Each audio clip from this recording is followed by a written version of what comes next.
And what's good, everybody? March Madness is here. Glad to have you guys back in the stream tonight on Behind the Arc Basketball. And another March Madness tournament underway here as I'll be covering play-by-play. It's the first four leading up to the tournament coming up on Thursday tonight, Tuesday night. Number 12 seeds battling out. Indiana Hoosiers taking on the Wyoming Cowboys in this matchup. And this is the first tournament appearance for both of these head coaches at the helm of these two programs. If you guys are new in the stream, hit the thumbs up, spike the like, hit the subscribe. Got a little bit different type of background there, made the yellow more tan that we got for the background. So if your eyes are looking tripping or so from different types of streams, I actually put the yellow background a little bit more tanner for the tournament. So we could have something like a different look for the tournament with the background. I know last year I did blue, on Christmas I did green, and I wanted to do kind of like a light goldish type of look, kind of like tan or so, instead of the yellow that sticks out quite a bit that I've been doing lately here. But Indiana getting into this bracket here, winning two Big Ten tournament games over Michigan and Illinois to get themselves to this position. Lost to Iowa by 3. Jordan Bohannon with a massive shot down to the wire in the Big Ten tournament semis. And then Wyoming, they were really lucky to get in. Just 4-5 record last 9 games for the Cowboys. Had a scrape by UNLV, won by 3 in the Mountain West quarters, and then they lost to Boise State by 7 in the Mountain West semis. Make sure to vote in the poll. Who do you got in this one tonight, Indiana or Wyoming? I think we're going to tip off in less than 5 minutes from now. The line for this one looks like it's Indiana, 4.5 on the line. And yeah, feel free, hit me up in the chat. Who do you got in this one? Let me know in the chat as well, Indiana or Wyoming. Yeah, me too, Tristan. Good Pupper, Brian, Lajimir. Welcome on the stream, everybody. Johnny, welcome in here, brother. Yeah, I was getting my rest. I've been exhausted lately, putting in like a ton of stuff here. I was like streaming constantly last couple of weeks, doing a bunch of the conference tournament games and stuff like that. So good for me to get some rest before getting to cover this one today. I hope to put out the schedule tomorrow of what games I'm doing on Thursday and Friday. I hope to cover 3 games on Thursday and 3 games on Friday. Alex in the stream, welcome in. Yeah, LSU finished at 9-9 in the SEC. They have quality victories. That's why I was shocked to get seeded as a 6, though, for LSU. And they got the right matchup for them handed to them. Iowa State's been struggling to put points in the scoreboard. That game is a toss-up either way. That's like a pick-em. Like last year between Rutgers and Clemson, that game is basically a pick-em there between LSU and Rutgers. But LSU's been in this position before, I feel like, because I took LSU, in my opinion, for that one. I think Iowa State, their peak was all the way back in December, I feel like, for them, my opinion. But I took LSU because 3 years ago, Will Wade got suspended, and LSU happened to beat Yale in that first round matchup, and everybody picked Yale, and no matter what the coaching problems were, no Will Wade for that game, they found a way to win. So I think LSU's got a chance in that game to move on. That whole area of the bracket is absolute mayhem. Down at the bottom right corner, Midwest region with Kansas, the 1 seed. That whole bracket, I feel like, is going to be upset city. That whole bracket there, San Diego State, Creighton, Iowa, South Dakota State. South Dakota State, they might shoot the lights out of the gym over Providence on Thursday, honestly. Tomorrow's going to be the 11 versus 11 tomorrow for the playing game. So that is going to be the playing game as we have, what we got for tomorrow's playing game. So many games here that we have. We have tomorrow, Rutgers against Notre Dame. So that'll be the game for tomorrow. Rutgers against Notre Dame that I plan on covering. Both of these teams struggling. Indiana 4-8 record last 12 games. Wyoming in the last 9 they are 4-5. Both teams lucky to get here as they were able to battle their way through conference tournaments. Wyoming, they went from being a 7 seed at one point, top of the Mountain West Conference, to now a 12 seed, barely into the tournament.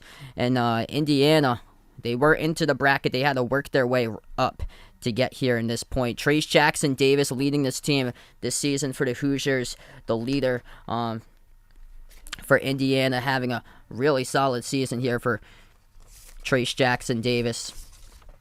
He's putting up big numbers, 18-8 And Wyoming with their duo that they have, Graham Ike, 6'9" forward, scoring above 19 points per game, 9 rebounds, and also their point guard, Hunter Maldonado, and they can score the ball really well for Wyoming. Indiana's led by their defense. This should be a good matchup between these two teams.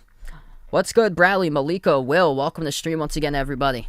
Make sure to smash the thumbs up here, hit the like, hit the subscribe. Glad to have you guys back in once again, being a part here in the stream today. Got quite a bit of Wyoming in the chat right now. Mr. Zigzag, welcome back in.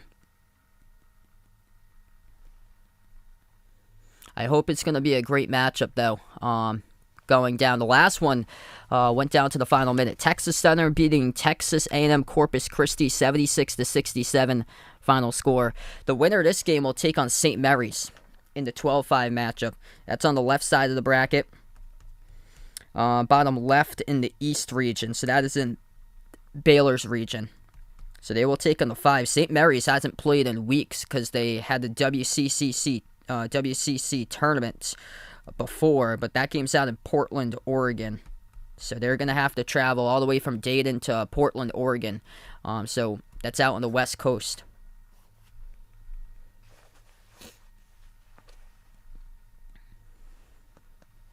Ethan, welcome to the stream, man. Oh boy. Big night looks like for your fantasy team. I heard Kyrie had a monster night. Wow, 108 fantasy points there for Kyrie. Insane. Yeah, so we made the background a little bit more tanner we got here. It was like brighter yellow, but for the tournament I wanted to like change it up a little bit. So if you're noticing something different on your eyes, it's the background there. I had it blue last year for the tournament background. I wanted to do something kind of like a goldish tan. A little bit less tinted than what we had before. OG Mr. Zigzag, welcome to the team stream, everybody. I agree right there, Mr. Zigzag. They're coming in red hot. They got some pretty favorable matchups their way for Virginia Tech. I think I took too many upsets, but you never honestly know. Expect the unexpected. I was high in these 13s. I took 3 13 seeds to move out of the first round. And I took 2 of those teams to the Sweet 16. I took an 11 to the Sweet 16. I'm high on some of these double-digit seeds to make their way past 1 round or even 2. Considering all the upsets that we had throughout the course of the season, you honestly don't know. Like, anything could happen. Like, an 8 could beat a 1 in the second round. A 7 can definitely beat a 2. That's possible. Even a 15 against a 2, that might even be possible as well. 14-3, you honestly don't even know.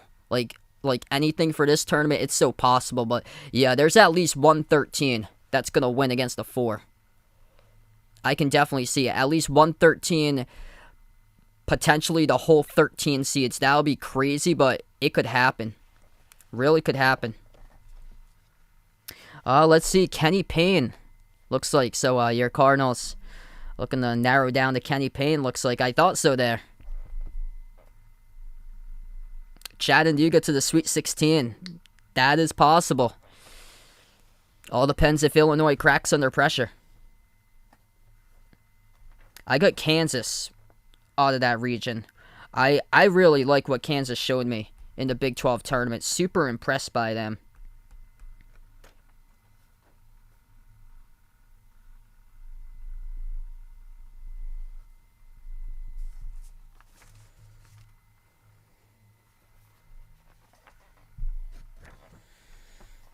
I think this is going to be a great tournament. Packed with upsets. I feel like it's all about taking the right upsets. That's the thing. Because there were games I was contemplating on. There's teams that can just wreck your bracket up. Like, there'll be teams that show up out of nowhere, I bet, in this bracket. That we probably none of us had checkmarked or so. Wow, you took Yale to win. Honestly, anything is possible. Purdue has got monster size in that game, but if they struggle against Yale, play down to them, which Purdue has been struggling playing down to teams, it could potentially happen there.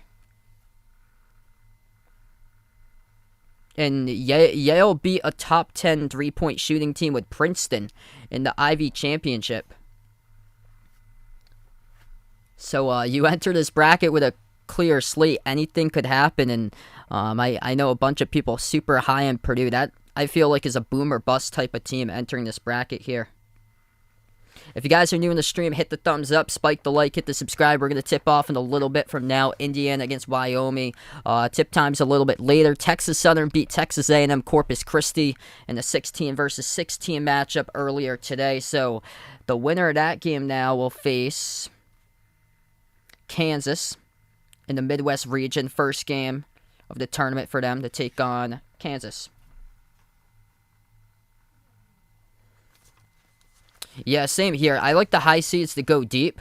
There's some tricky second-round matchups, though. Murray State against Kentucky. Murray State, best record in all college basketball. And Kentucky refuses to play Murray State. Honestly, that could go either way.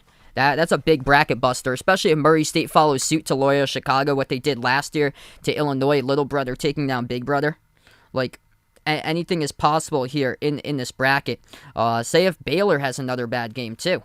They could drop against UNC if UNC comes in hot in that game and puts on a ton of points in the scoreboard. TCU, that team is a pesty team. Not sure if they can take down Arizona, but that they could give them some sorts of fits there. TCU's got a really good defense. They're super physical. They got size to be able to compete against Arizona. It's just the efficiency part. That's the thing. A lot of sneaky games. Rutgers against Texas Tech if that happens. If Rutgers beats Alabama in the first place, say if Texas Tech has trouble scoring the ball and Rutgers able to get more buckets, then Rutgers could somehow escape and they could find their way taking on Gonzaga. I'm going to post the schedule tomorrow. I'm thinking about covering Providence, UConn, and Vermont on Thursday. So all the three New England teams. Those are all great games. Providence, South Dakota State, UConn, New Mexico State, and then Vermont, Arkansas. So those are three great games on Thursday. That's what I'm hoping to cover.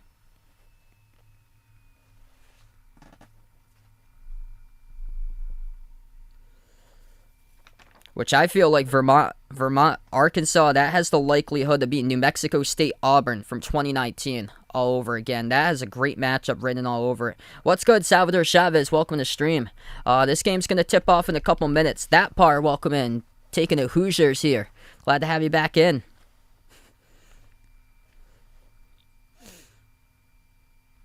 Yeah, so I got Sling here with a true preview for it. For some reason, if I get my true preview taken off, I cover Boise State against Memphis in place of Providence, South Dakota State.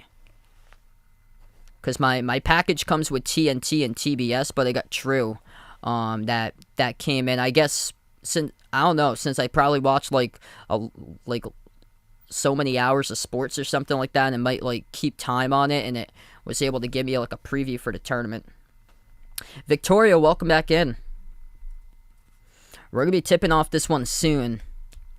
Somebody coming out with a victory. Winner of this game will take on St. Mary's in the first round. Hey, thanks so much for that part. Appreciate it, man.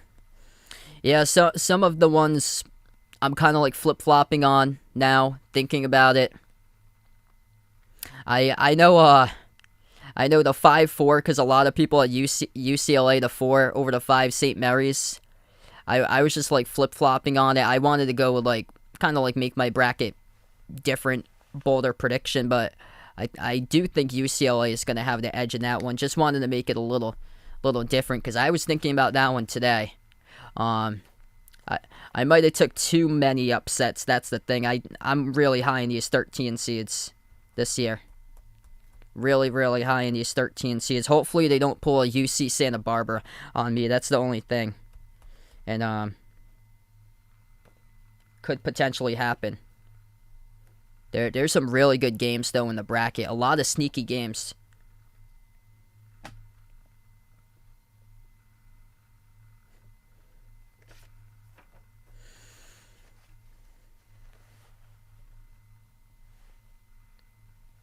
If anybody's interested in joining the Behind the Arc Basketball Bracket Challenge group as well, that link is pinned in the chat to be a part of the Bracket Challenge group. Make sure to fill in your bracket before noontime on Thursday when the brackets lock. What's good, No Ego? Welcome back. I was really thinking about taking Miami over Auburn as well. It's just Miami's so small. That's the thing. Miami's hung in against Duke, though. They could potentially tear up brackets if they're able to take down two big teams in a row, USC and Auburn. I was going back and forth on that one, going back and forth on St. Mary's, UCLA, back and forth in Vermont and Arkansas, Chattanooga, Illinois, back and forth on that one, Houston, UAB. A lot of these, they went back and forth. I feel like the toughest one to predict in the first round was San Diego State against Creighton. Because Creighton destroyed Providence. They're a younger team. San Diego State, though, I feel like it's the time that they break through, finally. I know they've been struggling winning tournament games for San Diego State, but I just feel like they're finally going to break through and win one.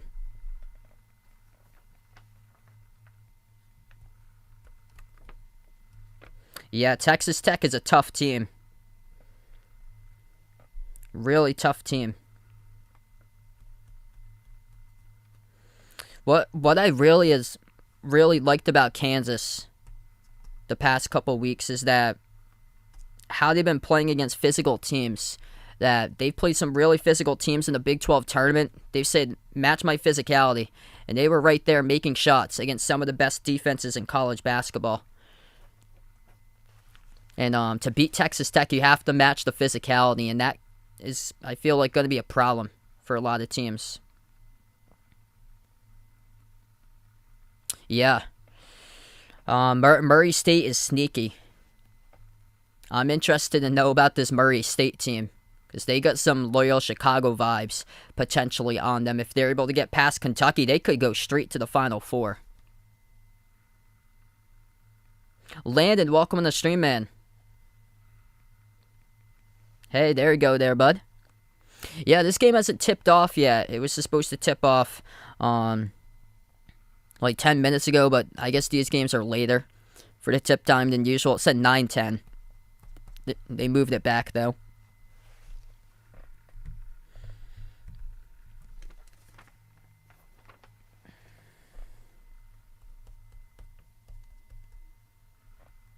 Like, honestly, any of these teams could shock you. Davis into the Sweet 16. If they get past Duke, that would be crazy. But I feel like that game's going to be no walk in the park for Duke. Even Michigan State, if they do find ways there and show up somehow for them. Rutgers, Texas Tech. Kind of sounds like a tall task offensively for Rutgers, but I honestly don't know. You never know with these games.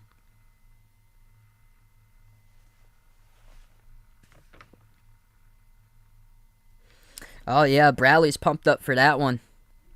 You don't know, man. Kentucky doesn't schedule in Murray State. Murray State looking to take down Big Brother in the Bluegrass. You don't know. Honestly, don't know what could go on. Steve in the stream, welcome in. Yeah, big year for the Big Ten to see if they can get redemption. Here's one thing in a nutshell. Best defense in the Big Ten, that is Penn State. Penn State, 14-17 record. So that's something to keep track on your brackets there. Little nugget about that. A lot of the teams in the Big Ten are like mid-pack defenses.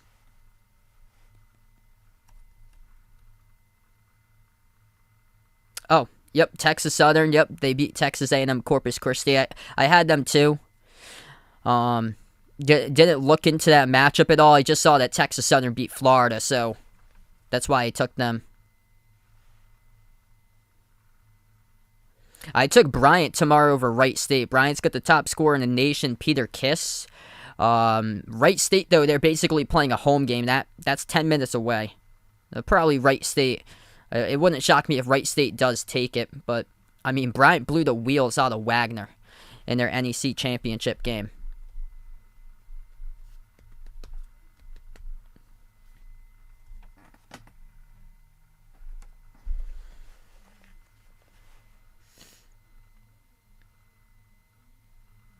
But yeah, on this schedule, there's a lot of like sneaky games that there are. I'd look at that Wisconsin Colgate game. Wisconsin's in Milwaukee. That's the only reason why I didn't pick Colgate. But I feel like sometime, some year, Colgate is gonna break through, and it wouldn't shock me if this is the year that Colgate's able to break through in the bracket.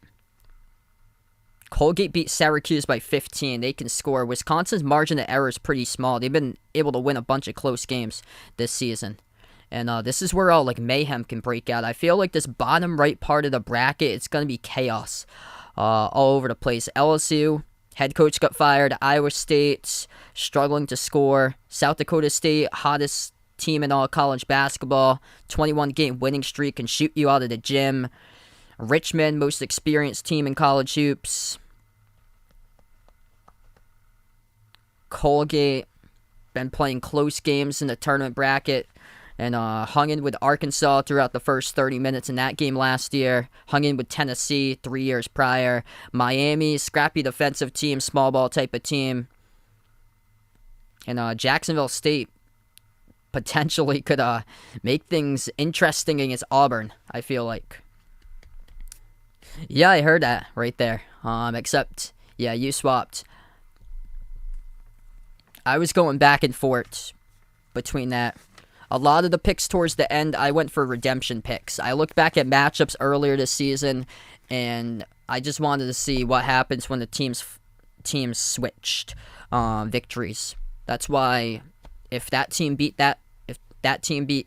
their opponents back in non-conference play, I get the other team to win them this time around. Wow. Bold prediction there for Bradley. I feel like low-key they're slept on for St. Mary's. Low-key, that team is slept on, and if you make mistakes, then that's where St. Mary's can take advantage. The winner of this game will take on the St. Mary's in the bracket. St. Mary's has got the geographical advantage. That game is in Portland, Oregon. What's good, Chicago Bulls 123? Welcome back in, man. Daniel on the stream, welcome in. Getting closer to tip time here. Hit me up in the chat. Who do you like in this one, Wyoming or Indiana?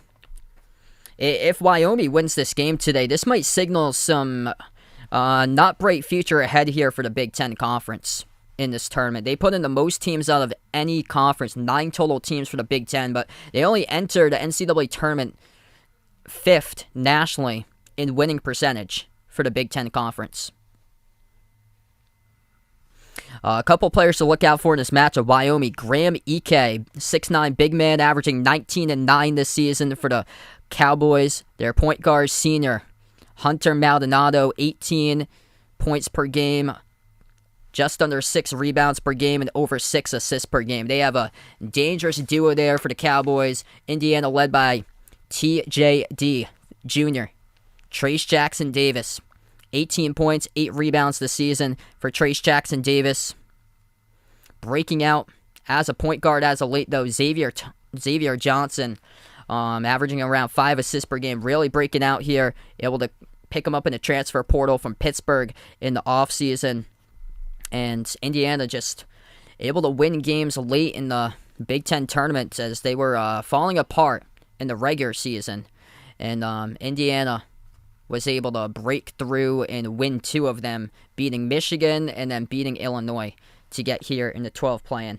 And Wyoming started to fall apart. They had lost against UNLV, and lost against New Mexico, lost their last 4 out of 5 games, or they had a 4-5 record in their last 9, but able to get here because of the solid start that Wyoming had to conference play. They were at the top of the conference to start out the first month and a half.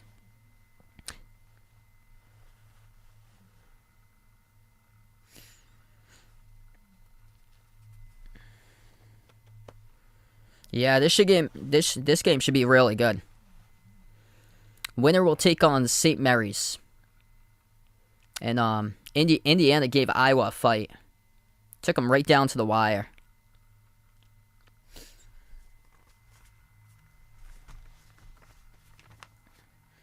Feel free to vote in the poll. Who do you got in this one today, Indiana or Wyoming? First time covering Wyoming, by the way. First time covering Indiana in over a year, so good to see Hoosiers able to get some exposure here on the channel once again. Indiana playing a lot of teams tough. They just haven't been able to break through as of late. Late in the regular season, able to break through though. 2 close games beating Michigan and Illinois. I thought that Michigan game was going to be an elimination game. Lucky for Michigan, they picked up Colorado State. That's as good as a matchup as you can get, right there. So that's another Big Ten Mountain West matchup that they put in the bracket. Colorado State, I feel like way too high of a seed at number 6. Michigan put as an 11, and I was shocked to see them in there. I thought Texas A&M would have got in. Nice buzzer beater. Indiana by 2 for Landon, 71-69.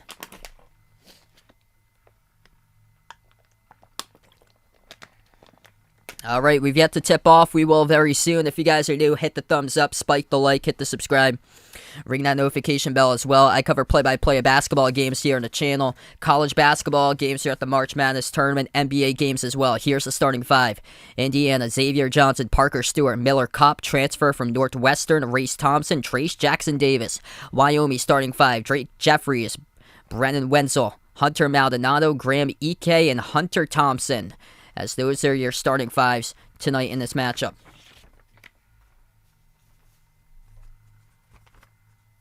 Make some noise for who you want to advance into the first round to take on St. Mary's in the 12-5 matchup. Wyoming, the white uniforms tonight. Brown numbers, brown letters, with that yellow outline. Indiana going in their red uniforms tonight. White numbers, white letters. Mike Woodson getting his team ready for this game. Jeff Lindner, head coach of Wyoming.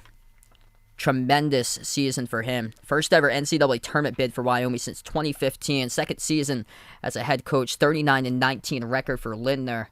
And he's completely turned it around. This team was 8-24 back in 2019-2020. So they went from 8-24 to now with their record being 25-8 2 years later.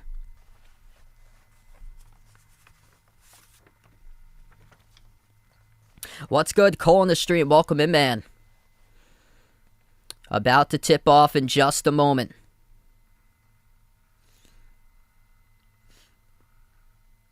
It'll be Jackson, Davis, and Ike going up for the tip here in the 12-seed playing game as we are underway, and Indiana controls the tip. Hoosiers with the ball first, backing his way. Trace Jackson Davis on Ike. Turnaround, puts one up, and around the rim it goes in. First bucket of the night by TJD on the board for Indiana. Wyoming first possession. Cowboys have it around the perimeter. Drake Jeffries. Pump fake, moves it over to Ike. Ike at the baseline, backs his way on Jackson Davis. Huge matchup. Ike turns the ball over. Indiana comes out with a steal. They take it up the court, moves it out to the wing. Pump fake Kopp, takes a 3. Hit the rim short, no good. Battle for the rebound. Pinwheels around into the hands of Jeffries. And Wyoming comes out with the basketball. Cowboys with the ball on the outside. Maldonado, the point guard. Dribbles towards his left. At the wing of the perimeter. Maldonado backs his way now to the elbow. Maldonado off of a double team. Swings it out to the wing. Here's a 3 up and high arcing. They got it. Triple from the outside for Wyoming. That is Hunter Thompson, number 10. The Cowboys take the 3-2 lead. It's a nice shot there. High arcing triple from the wing. 1 minute through. Indiana with the ball. Xavier Johnson. Moves it out to the top to Race Thompson. Thompson dribbles towards his right, passes outside to Miller Kopp. Kopp gives it over to Jackson Davis, backs his way. Low post on Ike, mid-block. Puts one up, missed off the front rim, offensive rebound. They put it up again. Second chance, no good. A third offensive rebound, and couldn't be able to connect that time, but got fouled. It's going to send Race Thompson to the free throw line. 3-2 Wyoming. 2 shots coming up for Indiana here by Race Thompson.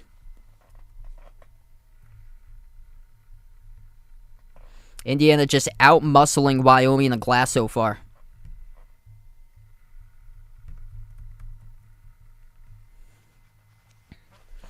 First shot by Thompson. Skipped around the rim and out. Jackson, welcome back into the stream, man. 18:28 left to go in the first. Race Thompson will have his second free throw coming up for IU. And missed another one. Off the back rim, deflected out. Last touch by Wyoming, though, by Brandon Wetzel, so it's going to stay Indiana ball.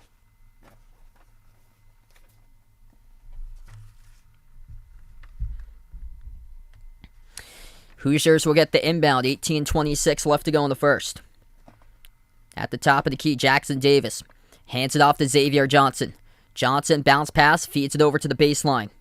Off it goes to Race Thompson, backs his way, low block. Thompson, turn around, puts one up, off the rim, no good. Pinwheels around, defensive rebound, pulled down by Wenzel of Wyoming.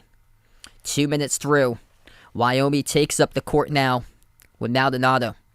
Maldonado dribbles, attacks, kicks it out to the wing. Here's a three on its way. Skipped around the rim and out. That's missed by Wenzel. Goes right back to Indiana. Attacking the paint, floats up a wild shot, too tall off the glass, missed by Johnson. Back it goes to Wyoming with Jeffries with a rebound. Fahad in the stream, welcome in. 17.5 left to go in the first. Wyoming with the ball, low scoring affair between these two teams. Grinded out, possibly some nerves here in the first four. Backing his way, low post, Maldonado puts one up. Get it off the rim right there. Huge rejection by Trace Jackson Davis, denying Maldonado. Swing pass. Inside, it was bobbled. Indiana still has it, though, out to the wing, Johnson. Left baseline dribble, gets to the cup, and no good. Couldn't finish with a layup. Goes right back to Wyoming. 17:05 left to go in the first. Maldonado takes up the court. A grind so far between these two teams. Haven't been able to convert. And we're going to have a timeout here on Wyoming. There's an injured player down for Wyoming. That is number 10, Hunter Thompson. So they have to go injury timeout. 17:03 left to go in the first. Hunter Thompson, 6'10 forward, as he is down right now. Big front court player that definitely helps out in the front court alongside with EK, and that's a huge loss if they can't get him back. So Indiana's got some size. Yeah, he's a really good player from Maldonado. 6'7 guard, ton of size. Putting up insane assist numbers this year for him. 18, 6, and 6. Solid year. If you guys are new in the stream, hit the thumbs up, spike the like, hit the subscribe. Appreciate all for joining in. Hit me up in the chat. Who you got in this one today? Indiana or Wyoming? Make sure to vote in the poll as well. They're gonna review that last basket by Maldonado. Was blocked by Jackson Davis, but it was they're determining if it was over the cylinder or not. That's the thing. So they're looking at that right now at the monitor. Score is still 3-2. So we have 17:03 left to go in the first. Enrique, welcome to stream, man. Thanks so much for joining in from Spain. And they won't count the bucket. They looked at it, though, during the break. Back to action. Wyoming gets the inbound. Maldonado bounce pass off to EK down the lane. Puts one up, blocked from the side by Jackson Davis. Ball pinwheels around. EK able to pick it up. EK at the baseline, backs his way. On TJD, falling away. Tough shot off the rim. And the Hoosiers pick up the defensive board. Johnson takes up the court for Indiana. Edge of the March Madness logo. Passes out to his right. Parker Stewart moves it into the hands of Johnson. Xavier Johnson dumps it down low to Stewart. Stewart floats it up, banks it. Off of a runner. That is good. Indiana takes the lead. That is a tough shot, sneaking in between multiple defenders. 16:20 left to go in the first. Both teams cold to start out. 2 for 8 by the Hoosiers, 1 for 5 by Wyoming. Maldonado backs his way, working on Stewart. Stewart reaches in. Wyoming's going to see if they can look to take out Indiana in this game and can get to the free throw line. That's the thing. Wyoming gets to the free throw line more than any other team in the Mountain West. If they're able to draw fouls on Indiana, that's how they're able to win. Ian, welcome to stream, man. Wyoming with the ball. Jeffries passes towards his right to Maldonado. Crossover at the wing and lost control of the basketball. Turnover. Miller Kopp comes out with a steal. Goes back to Indiana. 4 minutes through, 16 minutes left to go in the first. 2 turnovers by the Cowboys. Attacking the paint, they switch it out to the corner. Parker Stewart moves it out to the wing to Thompson. Now they dump it down low. Jackson Davis, backdoor. And they will not count the bucket. They're going to call a foul. It's on EK. Clock will stop. 15:49 left to go in the first. Both of these teams struggling to get buckets so far, as we're going to go on the timeout. Yeah, I can see the nerves in this one to start out this game. Both of these teams just trying to get a feel for what's going on right now. Two different styles going at it currently here. Feel like Wyoming's going to want to run the floor more against this team. Indiana's a bigger type of team, though, and Wyoming started to get patient with Indiana, trying to find their matchups. I don't think they've been able to find them so far, though. If you guys are new and you're on the stream here, hit the thumbs up, spike the like, hit the subscribe. Ring that notification bell as well if you guys would like to be notified here. Future live streams I do cover. I plan on covering much more games throughout the March Madness tournament as well, so glad to have you guys be a part here in the stream. Also, hit me up in the chat. Who do you got in this one today? Hoosiers or Cowboys? Hit me up. Who do you got? Indiana or Wyoming? Make sure to vote in that poll as well. And if you haven't already done so, feel free to join the Behind Your Basketball Bracket Challenge group. That link is pinned into the chat. I just posted it into the chat as well. All are welcome to join the Bracket Challenge group, as the brackets will lock on Thursday at noontime. Jamie, welcome to the stream. Thanks so much for joining in.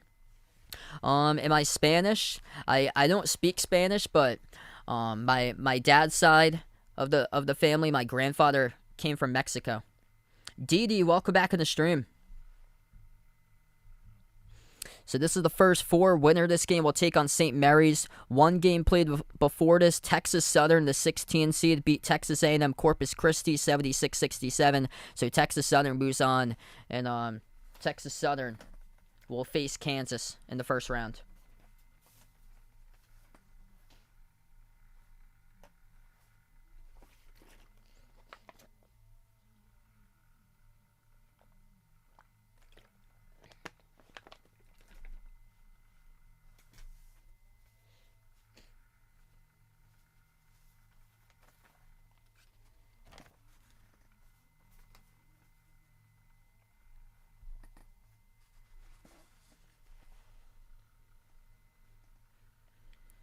Wow, so they go, because you were saying they go around like 7 guys deep or so. Yeah, I didn't see like what the minutes were distributed down the lineup here for this team. I know St. Bonaventure, their entire starting 5 goes like 35 minutes deep. I'm pretty sure for St. Bonaventure, and it just took the wheels off of them, as they had all seniors, and unfortunately they weren't able to get here for the Bonnies, because they were pumped up in the preseason, but just weren't a deep team because they just went 5 straight guys up. Bill on the stream, welcome in. I heard about that. Kyrie had a monster game.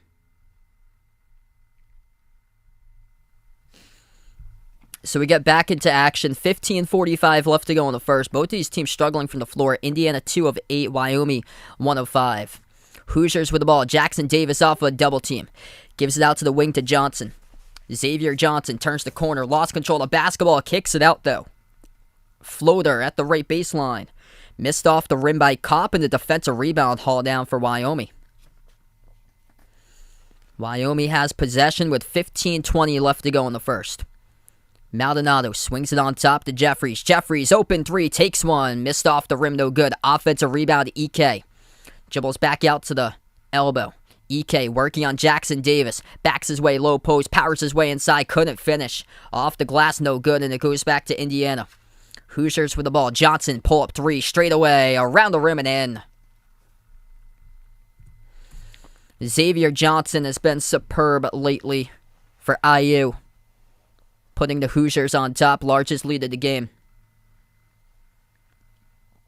At the wing, Wenzel sends it over to the baseline. Down low now with EK. EK puts one up, and again, it's just not his game so far for EK. Tough matchup against Jackson Davis. It's just the quality of big men that you go up. Difference by region here in this matchup. It's just difference between big men and conferences. And Big Ten dominated with big men this season, and Jackson Davis proving himself right at the start of this game defending EK.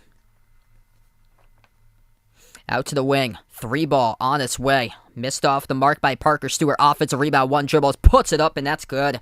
Race Thompson with a jam. Indiana 9-3. Ben on the stream. Welcome in. Under 14 minutes left to go in the first. Down low, Maldonado, turnaround, off the back rim twice and able to find his way down. Lucky bounce. See if they can get some more scoring production outside EK and Maldonado. They've been a duo this season. Kick out to the corner. Indiana floats up the jumper, missed off the glass, no good by Stewart. Offensive rebound, puts one up off the glass again. EK with a defensive board. 13.5 left to go in the first. Wyoming with the ball. At the elbow, Maldonado swings it out to the wing. Open three. That's the second one made in the night by Wyoming. Brandon Wenzel from the perimeter to 1-point game. They can make shots. 2 of 4 from the outside so far for Wyoming. Getting things done with space out there. Indiana with the ball. At the wing, Xavier Johnson. Bounce pass out to Jackson Davis. Jackson Davis backs his way on EK. Down to the low block. Under 13 minutes left to go in the first. Puts into the hands of Johnson. Floats at one. That got altered at the rim. Wyoming comes out with a defensive rebound. Here it goes once again. Maldonado. Out to the top. Wide open three. Jeffries. Missed off the back rim. No good. Indiana with a defensive board.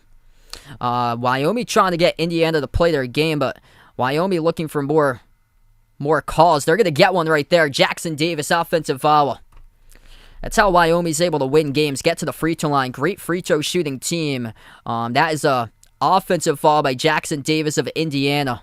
So it helps out Wyoming as far as another foul closer to the bonus for them if they do get there. But both teams are just 2 fouls each in this first half.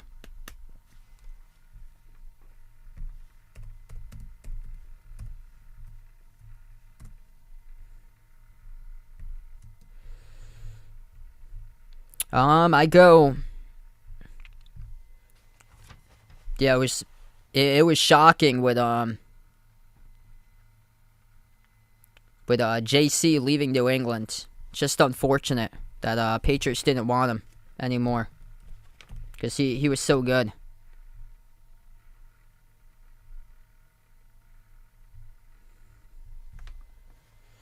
Yeah, Patriots have they moved on today from Winovich too. But I was shocked about J.C. Jackson. Like, I couldn't believe they didn't pick him up once again. Wyoming just turned the ball over. That's the 3rd time in the game. Indiana yet to turn it over so far. They lob it down to the baseline. Jab step. This is Race Thompson. Backs his way to the post. Turnaround. Off the back rim twice. No good. Maldonado lost it. Off the rebound and it's going to stay Indiana ball. About Providence, I think they're going to get shot out of the gym against South Dakota State. I think that game could get ugly. And that's coming from me, a Providence fan. I really think that game could get ugly, like Murray State against Marquette back in 2019 all over again. That South Dakota State team goes 6 players, 39% plus from 3. Yeah, I don't know how Providence stays with that efficiency-wise. As Providence plays all close games. They beat Fairfield by single digits. They beat St. Peter's, I think, but they beat them by low double digits against St. Peter's. He's playing Kentucky. I don't know how they get that one, but only way how they got the experience, they got the size for Providence. But I like South Dakota State, honestly. Like that Jackrabbits team is the hottest team in all college hoops. We go in another timeout, 9-8 the score. If you guys are new in the stream, hit the thumbs up, spike the like, hit the subscribe. Ring that notification bell as well if you guys would like to be notified for future live streams here throughout the March Madness tournament. Hit me up in the chat. Who do you got in this one? Indiana, Wyoming, let me know out in the chat. And also, feel free to let me know as well, who are your sleepers in the March Madness tournament? Who do you got for some of your sleepers? I certainly got South Dakota State as one of mine. But yeah, let me know. I think these 13 seeds, you got to pay attention to these 13 seeds because they could do some damage come tournament time.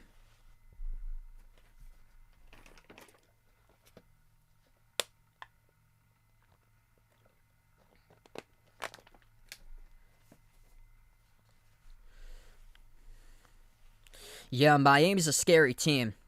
I think if they get past USC, I think they could give Auburn fits too. Even though Auburn's got a ton of size on them, USC's guards. USC plays small ball really well. They could force turnovers, and that's That's something both of those teams have struggled with between USC and Auburn this season. And Miami's been able to hang in with the big boys twice. They beat Duke. They lost to them in the ACC tournament, but took them down right to the wire. They can hang in with the big boys twice, and they're not scared of the big boys. I was really going back and forth between that one, between Miami and Auburn in the second rounds. So I do think Miami could be like a dark horse team, considering how they're able to force turnovers, how they're able to shoot the ball at a really good clip. They're able to score. The thing is, they're not able to defend that well. They're not a great rebounding team either, since they're so small. That's the only thing. So both of those teams got the edge in the glass over them.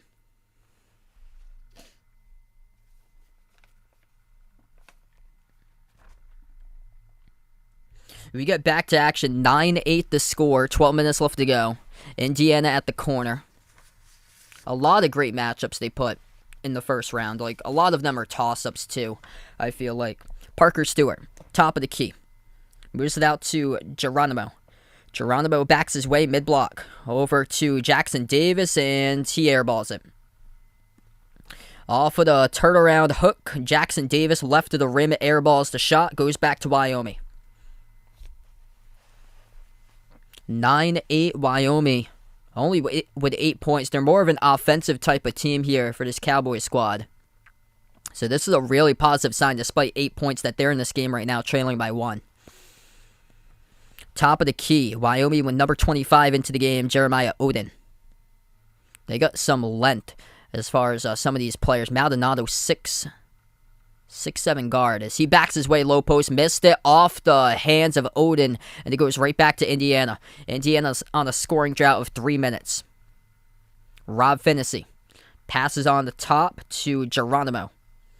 Outside to Galloway. Gives it over to Finney at the baseline. Finney out to Galloway. They lob it down low. Jackson Davis backs his way. Moves down top, off to Galloway. Drives, dump off, and that will be another foul. Offensive by Indiana. Wyoming coming out, taking the charges.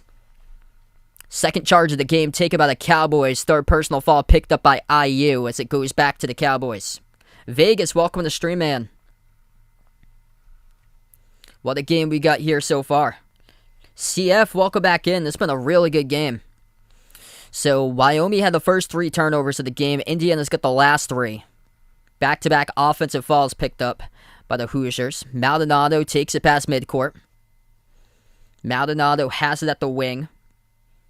Dribbles baseline, backs his way, low block. Maldonado looking to sneak around, gets that one blocked. They're able to pick it up, though, at the baseline with Thompson.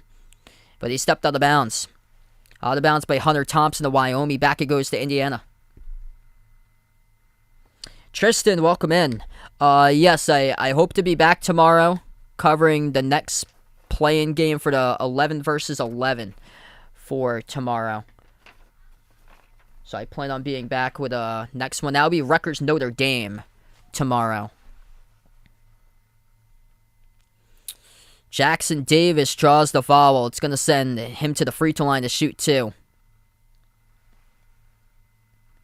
Both of these teams just trying to get a feel of this matchup right now. This is looking like a well under game. So if you put some money on the line for this one, this is looking like well under. Over under for this matchup, 132. Indiana was a 4.5 point favorite on the line, and yeah, by this rate, we're looking at the 50s on the scoreboard tonight. And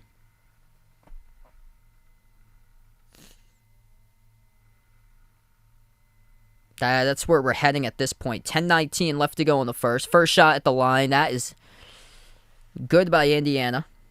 Second one's up and good as well. It's 11-8. Trace Jackson Davis with 3. Xavier Johnson with 3. Parker Stewart and Race Thompson with 2.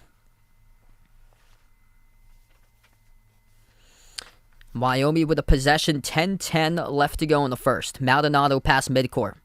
Jackson Davis had made the last free throw, so he is up to 4, actually. Maldonado gives it over to Ike. Backs his way. Number 2, Michael Durr. Inside, gets position. Ike puts one up and over, but he traveled with it. They've had opportunities inside, just haven't been able to cash them home, though, for Wyoming.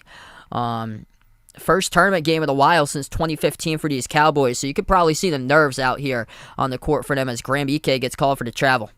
Under 10 minutes left to go in the first. Indiana with the ball. Dribbling towards his right, Fantasy. Attacks down the lane. Puts it outside to the top. Open three straight away. No good. Around the rim and out by Trey Galloway. Just not a strong perimeter shooting team for Indiana as well. They've got the looks, haven't been able to connect. 9.5 left to go in the first. Indiana 0 for 8, last 8 field goal attempts. Both of these teams shooting up bricks. Ike draws the reach in, as that will be picked up on Indiana by Michael Durr. That's exactly how Wyoming's trying to get you to play the game. Wyoming loves to go to the free throw line. Top team in free throw makes in the Mountain West, and they just allowed Indiana to pick up their fourth. Bruin, welcome to the stream, man. If you guys are new in the channel, hit the thumbs up, spike the like, hit the subscribe. Inbound, Ike, turnaround, missed off the back rim. Just nothing dropping right now for Wyoming either. 9:15 left to go in the first. Indiana back with the basketball. Dribbling up. Inside the key, Rob Finney. Moves it down low, deflected ball, and it's going to go right back to Wyoming with a steal. Cowboys in a 4-minute, 15-second scoring drought, looking for something. They've had some success from 3, making 2 of them. Maldonado at the wing. Backing his way. Maldonado sneaks around and lost control of the handle here. Tie up. Possession arrow, who? It will be Wyoming. So Wyoming's going to have it right back. Oh yeah, so streams on Thursday and Friday. I'm going to have a special guest for those, for the streams on Thursday and Friday. I'll put the streams out for what ones I plan on covering tomorrow out in the community tab. 8:51 left to go in the first. I plan on covering 3 games, both for Thursday and Friday, as Wyoming turns it over. Stolen away, far side of the court, attacking straight down the lane. Missed the layup. Put back is good, though, by Jordan Geronimo. 13-8. Joe B, welcome to stream, man. I took Indiana in this one. This is looking like it's going to be in the 50s. I took Indiana 73-67, but this is looking like 55 to 51 written all over it right now. And Colorado or St. Bonaventure. I'm going to take Colorado. They beat Arizona. That team beat Arizona. St. Bonaventure only plays they play 5 guys, heavy minutes. By this rate of the season, they're probably toast as far as the Bonnies. So I'll go the Buffs in that one. Jumper missed off the front rim by Wyoming. 8:15 left to go. Yeah, that's too funny. Me and Vegas so close with our predictions right there. Lob down low. Indiana looking for a matchup, working on Ike, now forcing a double team. They dump it inside the paint and get called for the travel. 8 minutes left to go in the first. It's going to go back to the Cowboys. If you guys are new in the stream, hit the thumbs up, spike the like, hit the subscribe. 6 turnovers by Wyoming, 5 by Indiana.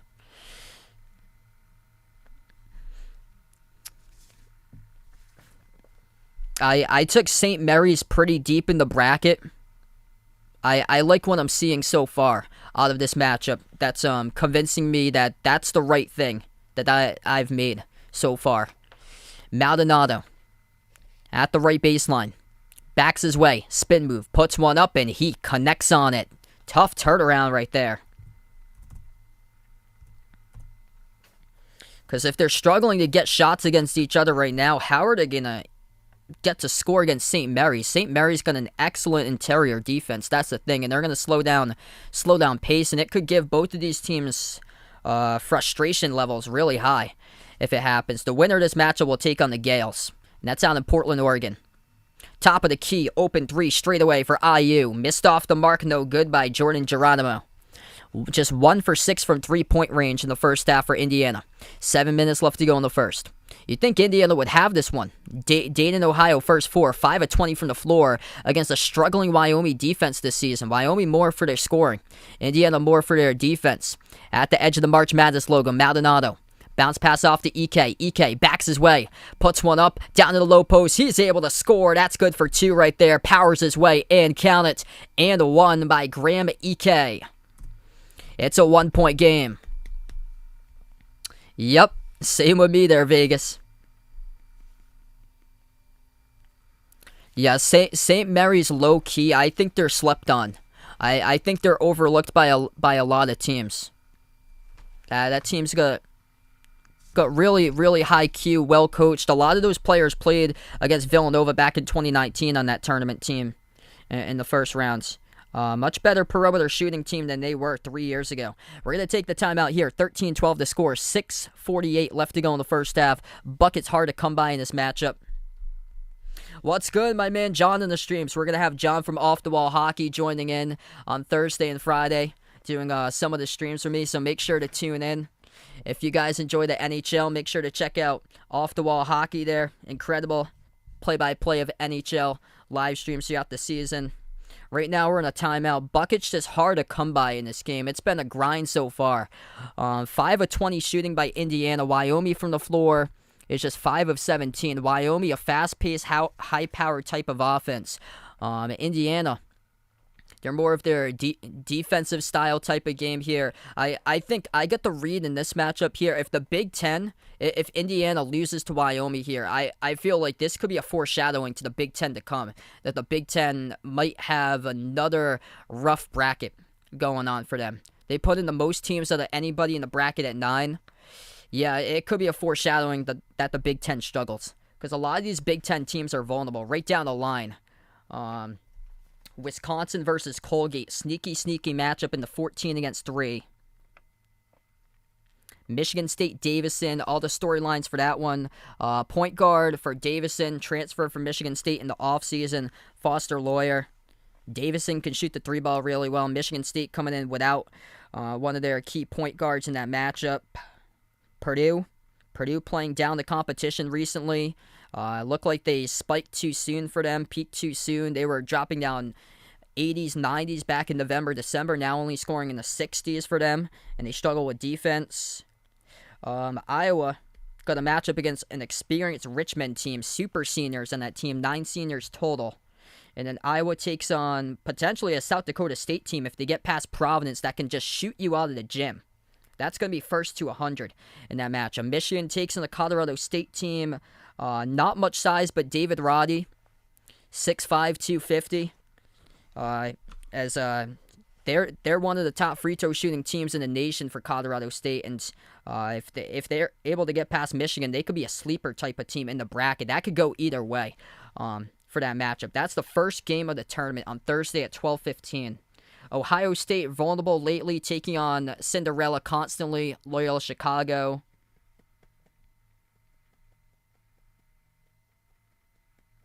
And Illinois taking on Chattanooga. Sneaky Chattanooga. They've got a lot of seniors in that team, full of experience.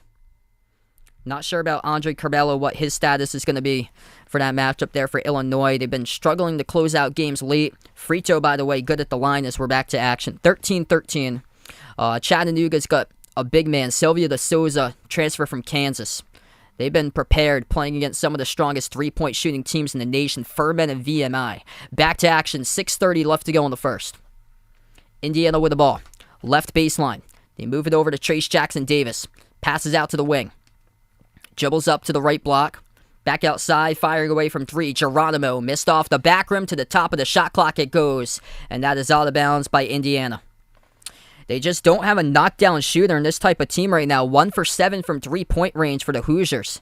That's got me worried about this team right here. If you got them trying to advance far in the bracket, that's a struggle because St. Mary's, if they advance here, St. Mary's struggles to defend the 3, but they're great in the paint for St. Mary's, and they give you frustration slowing down tempo. And that's how you have to beat St. Mary's is the 3-ball. Here's a 3 by Wyoming, comes up short. Defensive rebound ripped away by Jackson Davis. Out to the top, extra pass to the corner, back out to the wing, pump fake, slides to the back, takes a look at the 3, missed again, around the rim and out by Johnson. Back it goes to Wyoming. Under 6 minutes left to go in the first. 13-13 in the first half. Buckets hard to come by. Indiana was in a track meet, scoring 77 against Iowa, Big Ten championship. Ike lowers the shoulder, man, you can't do that. That's an offensive foul. Turnover by the Cowboys. Wow, Texas State and North Texas going into overtime. Yikes. Yeah, North Texas, the slowest tempo offense in all college hoops. Man, they should have been here in the tournament. Only 6 losses for North Texas. They went on a 15-game winning streak at one point. It's just terrible that they're not able to get put in the bracket. They weren't able to schedule quality opponents. They lost to Kansas by 12. That was it. They only lost to Kansas by 12. I think Kansas is breaking out, and they could potentially be one of the best teams come a month from now, because they are breaking out at the right time for what I saw during the conference tournament. Missed 3. Off the backboard by Indiana, stone cold. 5:15 left to play. Wyoming with the ball. Hunter Maldonado at the wing. Dribbles up into the key. Maldonado spin move. Pump fake. Double team. Puts one up and gets one to go. It's the Cowboys on top. Indiana on a 3-minute and 45-second scoring drought. This is the second time of the night Indiana's done that. Floater. Down low. Puts one up. Gets position. Trace Jackson Davis for 2. Just keep on feeding the ball to 23. Oh, gets stolen by Indiana. Indiana almost got a bucket from that. It was off the rim, no good, though. Wyoming's going to be careful in these inbounds. They're rushing passes quite a bit. 4.5 left to go in the first. Maldonado moves out to the wing. They made 2. Looking for 3. They do. That's good. Hunter Thompson with a triple. Thompson, second made 3 of the game. Just keep on giving it to him with space in the perimeter. He shoots the 3 well. High arcing from the outside. Johnson has it at the top for Indiana. Moves it out towards his left, out to the corner. It goes to Bates. Top of the key. Race Thompson. Out to Tamar Bates. Tamar Bates dribbles, attacks in the paint. Puts one up and scores. That's good. Able to connect on it. Stop and pop with a J mid-range. Historic moment. Oh boy. Oh yeah, Steph Curry. When he got the 3-point record. That's right. Corner 3 by Wyoming. There you go again. Jeremiah Oden with a 3 ball. Wyoming by 4. Knocks it down at the corner. Maldonado doing a nice job distributing the basketball around. Taking it to the paint. That's working for Indiana. Both of these teams are finding ways that they're starting to get to the rim. For Indiana, Wyoming starting to knock down the 3s. Indiana bounce pass, and that's off the mark. Stolen away. Looking for Oden, had a clear pathway too. Attacking Jackson Davis right to the paint. And it's going to be a blocking foul, count it and 1. Trace Jackson Davis to the free throw line. 3:07 left to go in the first. We're going to take a media timeout as well on the floor. Blocking foul picked up on number 10 of Wyoming, Hunter Thompson. If you guys are new in the stream, hit the thumbs up, spike the like, hit the subscribe. Make sure to join the Behind Your Basketball Bracket Challenge group if you're interested as well. Anybody's welcome to join in. And make sure to fill out your brackets before they lock on Thursday at noontime.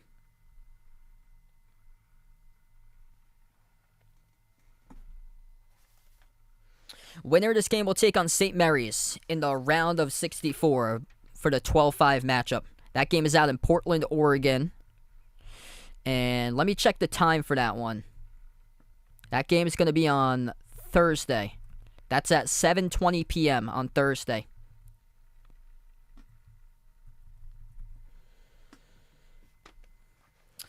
Feel free to let me know out in the chat who you got in this one tonight, Indiana or Wyoming. Make sure to vote in the poll as well. And let me know. Let me know out in the chat who do you got for your sleeper throughout this tournament to bust some brackets there. Hit me up in the chat about that. You guys are welcome to let me know what you think the best game is going to be of the first rounds. What you guys think will be the best game of the first rounds. I got you guys on one of them that I think it's going to be the best game. I think that's Davidson against Michigan State. That's a 10 versus 7 matchup. And the storylines going into that one is that the point guard for Davidson was a transfer from Michigan State. Transferred in the offseason, Foster Loyer. He averaged only 4 points per game for Sparty last season, putting up 16 points per game this season, shooting at a plus 39% clip from three-point range. And he's got some really good perimeter players alongside of him. One of them from South Korea, Hung Jung Lee for Davison. They got a couple really good perimeter guys.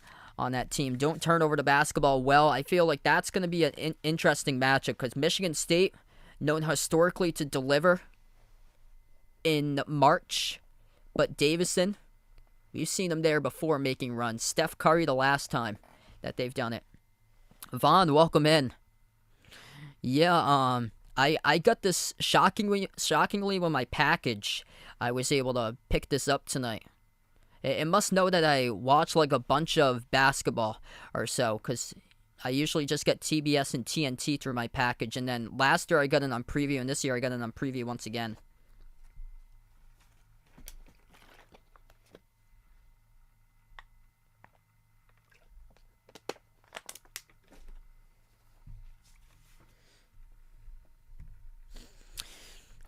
Indiana dominating the paint 16-6. Wyoming living in this game with a 3-ball.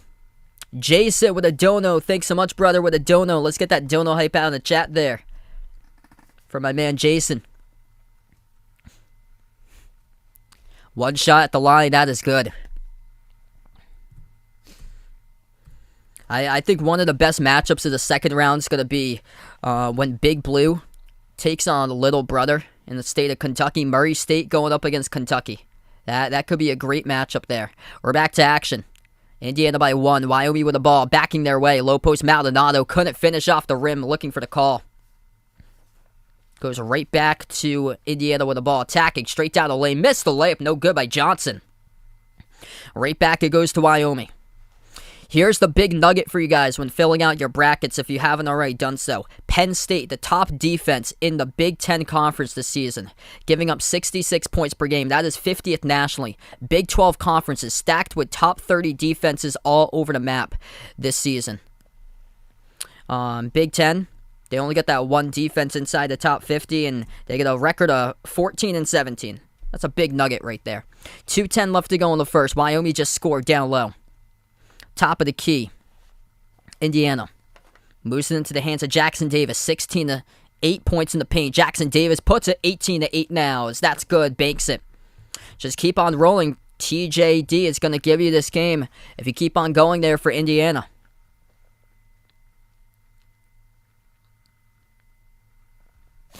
Minute 45 remaining, and Wyoming called pushing off. Offensive foul by the Cowboys. Back it goes to the Hoosiers.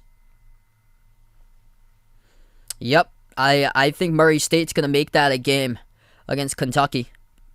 Honestly, a toss-up in my opinion. I feel like it's going to be like a Wofford, Kentucky type of matchup from 3 years ago. Loyola Chicago matchup against Illinois from last year, potentially. Wouldn't shock me if Murray State takes that one. Not a good sign for Wyoming. Graham Ike with 2 personal fouls. Here's a 3 open. Indiana just can't hit him. Wide open 3, and they are cold from the perimeter right now. 1 of 9. 1:23 left to go in the first. Wyoming. They called in a turnover here in their backcourt? I think so. Yeah, let's see what happened. I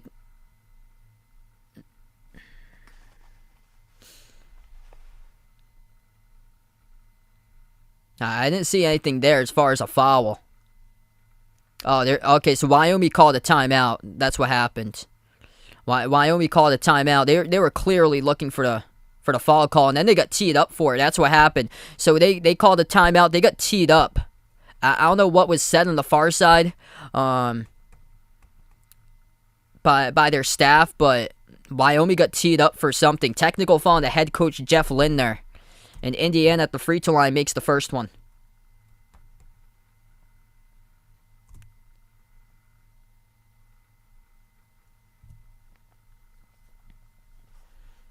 So 25-23. I've got the audio down, so I can't hear what's going on, but Jeff Lindner of Wyoming got teed up for something. Yep, incredible draw there, man. These are some great games they got. Packer Taco Gamer, welcome in, taking Nova. Honestly, there's a lot of teams that could take it this year. It's open. Villanova is playing some of the best basketball right now. Wouldn't shock me because Colin Gillespie is able to make some big-time buckets down late stretches in the game. Lost the handle. Maldonado turns it over for Wyoming. Indiana with the ball. 1 minute left to go before halftime. Low-scoring game. Backs his way. Down low, Pate. Jackson Davis draws the foul on Thompson when 1:02 left to play. Just Trace Jackson Davis, the hot hand right now. Too much to handle for the Cowboys.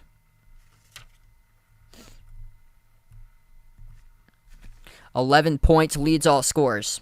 Only scoring double figures. 1:02 left to go before halftime. First shot missed. This efficiency right now has got me worried because this is not a strong Wyoming team. This Wyoming team got blew out of the gym against Arizona. Of course, Arizona's the top team in basketball, right behind Gonzaga's as far as scoring there, along with South Dakota State in that mix. Second shot good by Jackson Davis, but this is really worrisome. Whoever takes on St. Mary's in the next matchup, because St. Mary's plays some stellar defense, they can just limit you.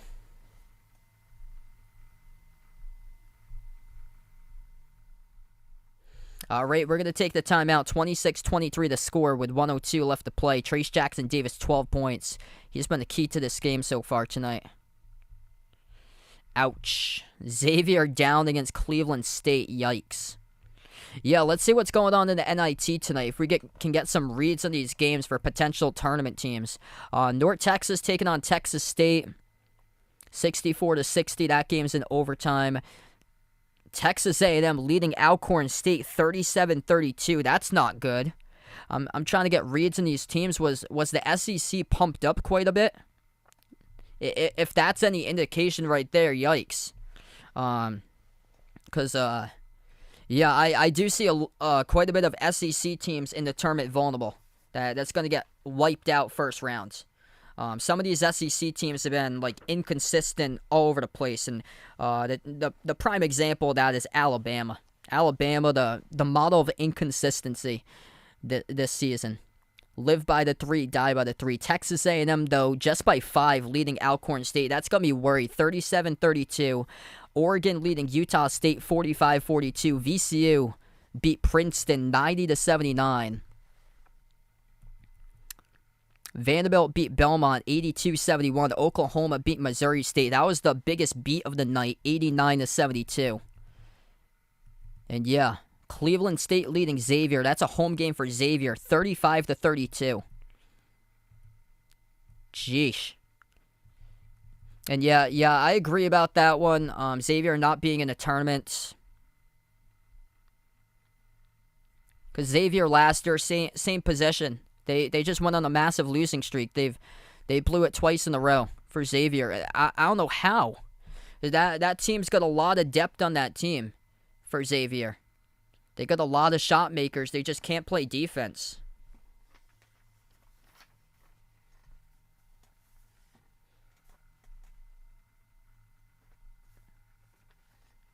That team went from top 25 to plummet down the summit. They fell hard really fast.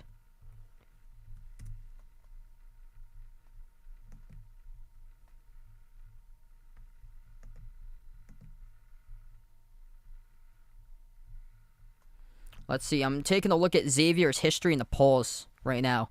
Xavier was in the polls all the way until February 7th. The week of February 7th, they were ranked at 25, and then they just collapsed. So if the tournament had taken place a month ago, Xavier would have been in the tournament. We're back to action. 45 seconds left to go. Wyoming turns it over again. Here it goes back to Indiana. At the wing. They pass it down low, and it goes to Jackson Davis, who gets fouled.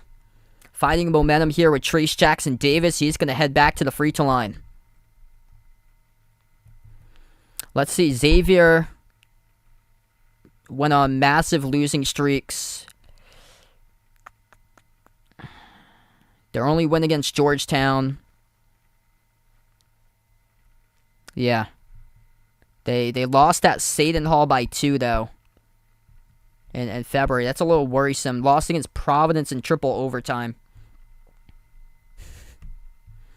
Yeah, the metrics just clearly don't add up for Providence.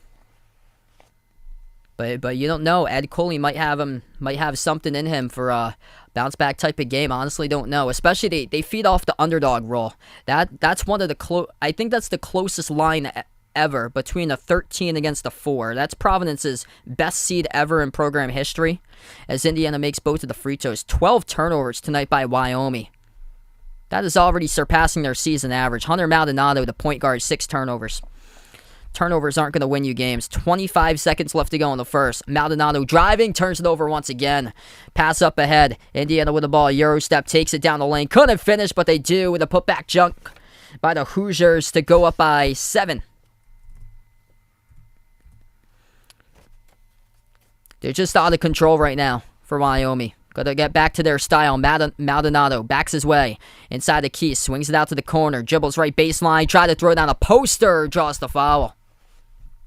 Going to be 2 coming up at the free throw line. Nick on the stream. Welcome in. I agree with you there, man. I thought it would have been Texas A&M.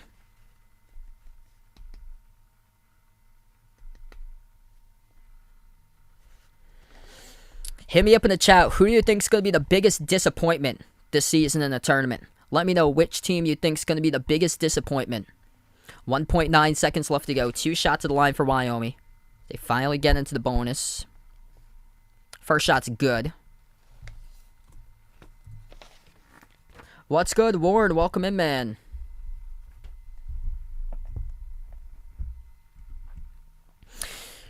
And if you guys are new in the stream, make sure to hit the thumbs up, spike the like, hit the subscribe, ring that notification bell as well. If you guys would like to be notified for future live streams, I cover play-by-play basketball action here of games throughout the March Madness tournament.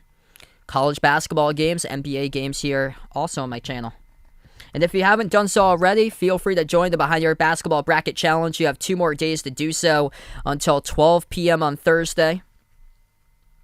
So make sure to join that bracket challenge group if you guys would like. That link is posted in the chat, and anybody is welcome to do so. Looks like the Brooklyn Nets won. Yeah, I heard Kyrie had a monster game tonight. Let's see. Kyrie 60, 150 to 108. Nets over the Magic. That was the final score. Kyrie won for 60 points. Suns beat the Pelicans 131-115. Heat beat the Pistons 105 to 98. Grizzlies destroyed the Pacers 135-102. A lot of bad beats tonight in the NBA.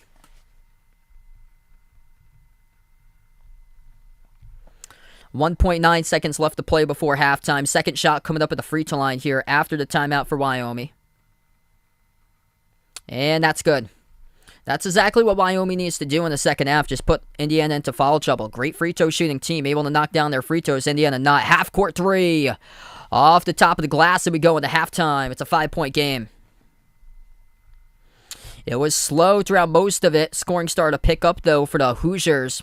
Just give it to that man in the low post. Number 23, Trace Jackson Davis, taking over this game right now for Indiana as they lead by 5 at half.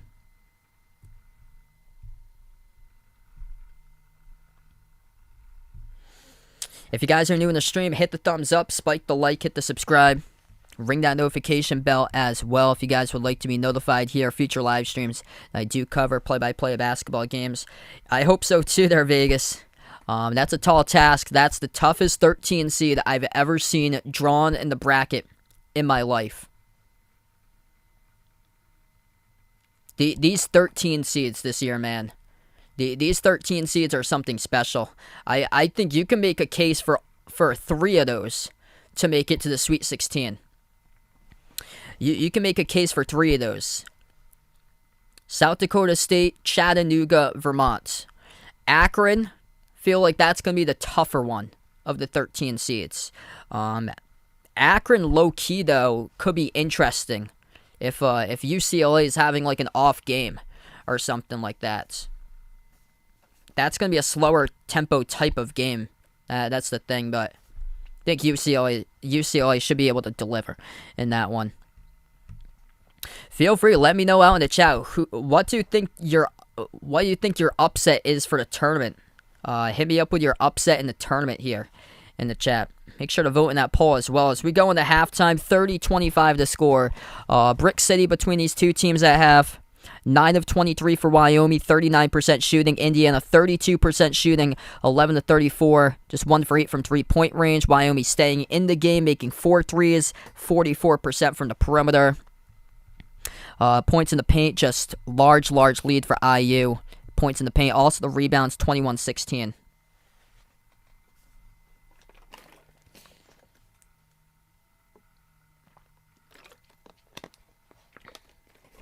I hear it.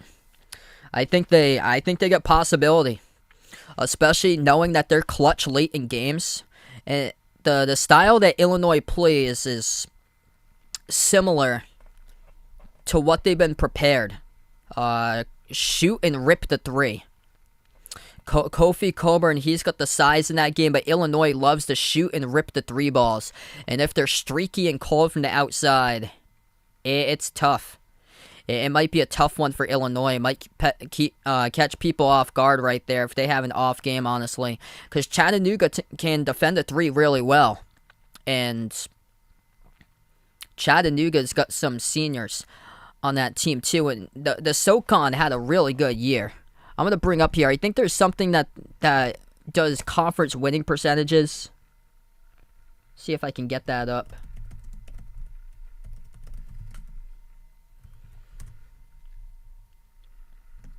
The SoCon low-key had a really good year. Teams are much better in that conference. That included the Citadel, who had a much better season. And VMI and Furman, both of those teams attempt the most three-point shots nationally. Number 1, number 2. VMI makes the most three-point shots per game. Furman is the best three-point shooting team percentage-wise. So Chattanooga is going to come into that matchup against Illinois if they keep on shooting threes prepared in that type of game.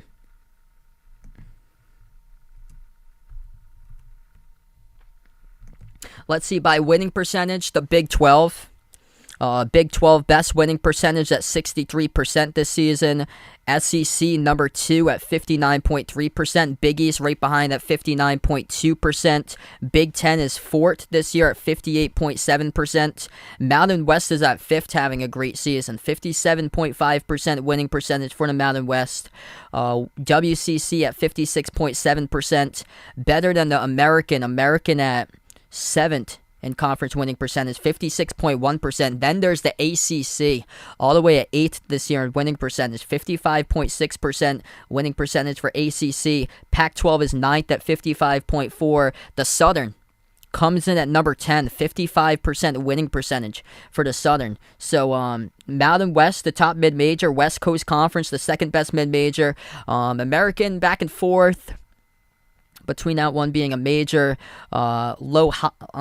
like a low, high, major, whatever you call the American. And then there's the Southern. The Southern is right there at 10th. Conference USA, where UAB plays from, that is the 12th best conference in winning percentage. A10 at 13. They put in 2 teams from the field once again. Favorite basketball video game I played, I'd have to go with March Madness 2006. Yep, crazy how UCLA goes from a play-in seed this year, made it all the way to the Final Four as an 11 seed. Flyer, welcome back to the stream. Thanks so much for joining in, man. Yep, I remember you. Glad to have you back in. Yep, I got that too there, Jay Ramirez. Virginia Tech's red hot. Texas is a seesaw right now. That team has no identity, I feel like, for Texas.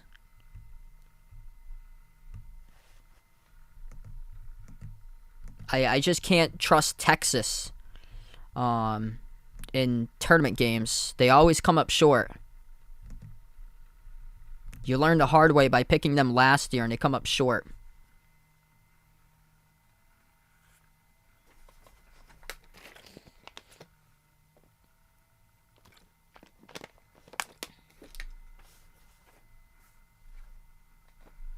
It just felt like there were too many guys on that team there for Texas, and too many players that want the ball.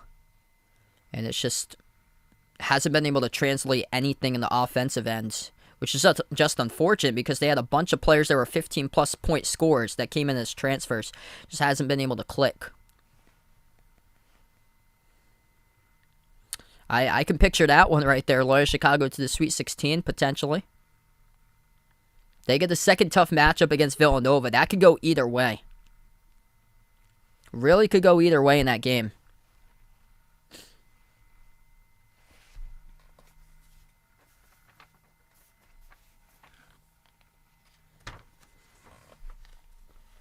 Yeah, Rutgers, I like them for Rutgers to win that first round matchup. Alabama's coming in getting torched, giving up 80-plus points per game in their last 3. Alabama's going to struggle defensively, I feel like, in that matchup. Rutgers is pretty solid with their defense.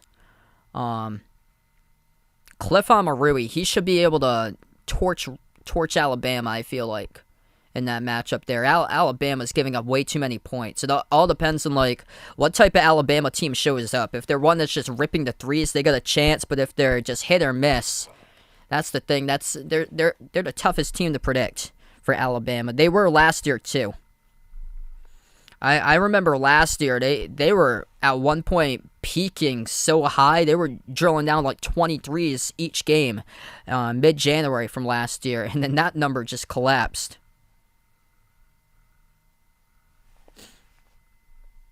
But they had a much better defense last season.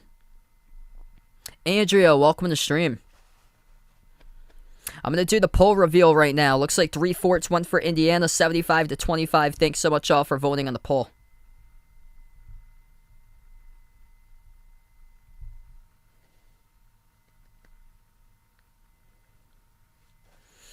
Yeah, Notre Dame taking on Rutgers tomorrow. They got a really good player with Blake Wesley. He's broken out this year. There's a chance for Notre Dame in that matchup. I won't count Notre Dame out to win that game. It's just, can they get past their first round game? That's the only thing for Notre Dame. Yeah, very hard to pick against Arizona. The point guard's injured right now for Arizona, but here comes other players stepping up. Benedict Mathurin is such a great player. He gets everybody involved into the game. They got leaders all over the place on that team for Arizona. That's going to be a tough team to predict against, because they're both sides of the floor, they're just so good. I can picture TCU though pestering them quite a bit. TCU being like an Oklahoma from last year when they took on Gonzaga in that 1-8 matchup. I can see TCU giving them a tough time because TCU is physical. They got size too down low, and they can rebound the heck out of the ball for TCU. It's just missing shots. That's the only thing. TCU offensively, I don't think they have enough to keep up with Arizona there. I've got Kansas against Kentucky in the championship game. My prediction, I got Kansas winning it all. My champion. I just really like how the backcourt's been able to come together as of late for them. They really showed me, really proved to me in that Big 12 tournament. Because I was concerned about their depth like all season long, but like lately, the front court started to break out. McCormack is having some big games as of late. And Acha Agbaji, man, he can score lights out. Really good score. And they played the toughest schedule out of anybody besides Michigan they played against. They get the most quad one victories. I feel like they're hidden. And in that bracket that they're in, that's an absolute mess. The Midwest. Midwest in the bottom right is an absolute mess. Only concern is just the defense. That's the only thing, but defensively lately, they've been much better defensively lately. I was trying to go for something a little different. That's the thing. Taking like team that wasn't talked about that much, doing a little bit different picks. So I know Gonzaga, Arizona, definitely the popular ones.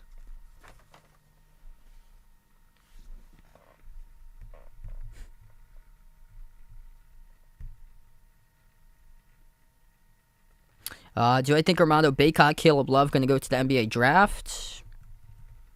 Yeah, I think they probably will. Having a strong season. I like them in the Marquette matchup there. They faced Marquette last year. They lost to Marquette. I like them there to move on in that one. I know a lot of people actually picked them against Baylor. Potentially. It all depends on what team Baylor comes out with in that matchup there. I like BYU in that game over Long Beach State.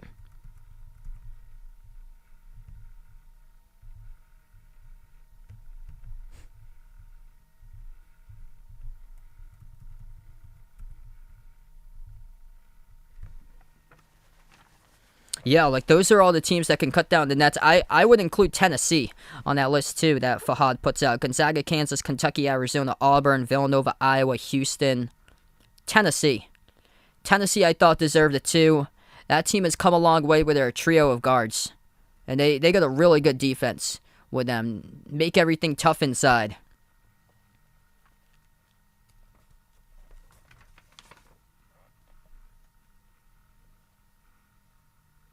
I wouldn't count out Baylor too, but injuries, that's going to be tougher for Baylor to get there.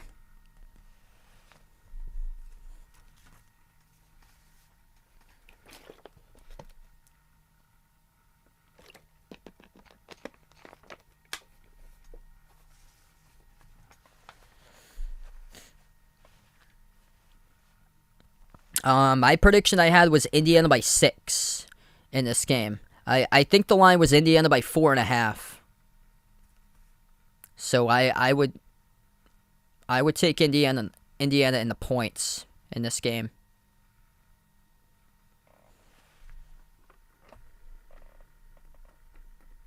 Let's go to Cram. Welcome to the stream.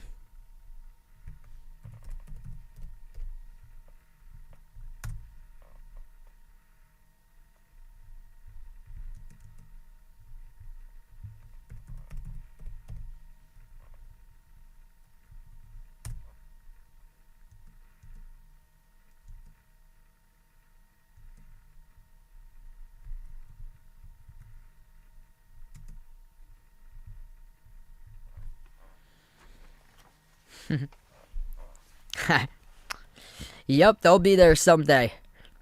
Winning the chip for you. Purdue, Texas, UCLA. There we go.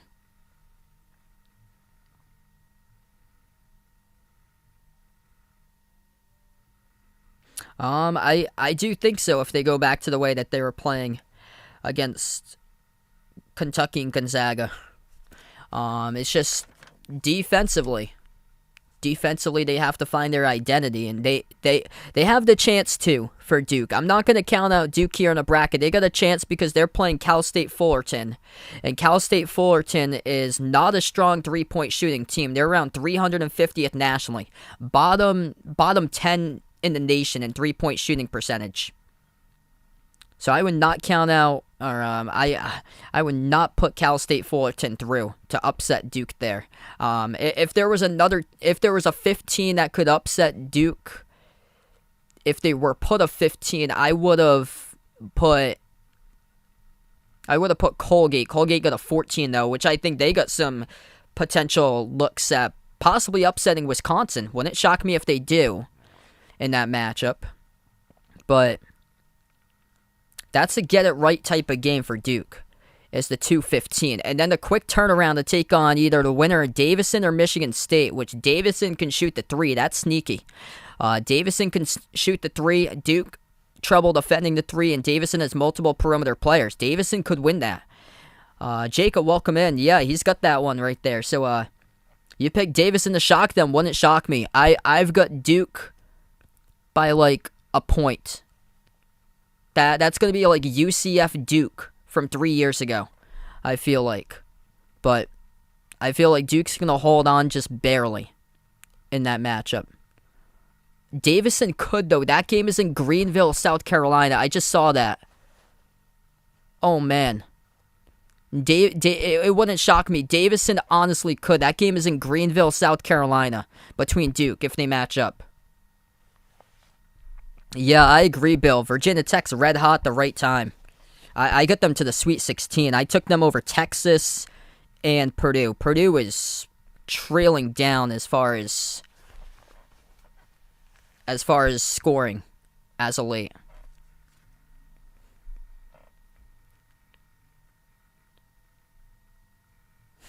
Yep, if Providence finds a way to win against South Dakota State and then free drink Vegas on St. Patty's Day. Yep, I think a lot of people's brackets will be toast by the time that game wraps up. Probably toast, half of the bracket's going to be toast anyway after Colorado State, Michigan, because that's basically a pick'em right now. I think Michigan's a 1-point favorite. Yeah, no problem. Welcome to the stream once again, Didi.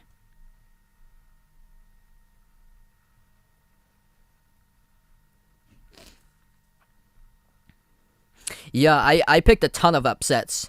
I picked 3 13s to advance to the first round, 2 13s to advance to the Sweet 16, and 1 11 to go to the Sweet 16. I think we know who that is.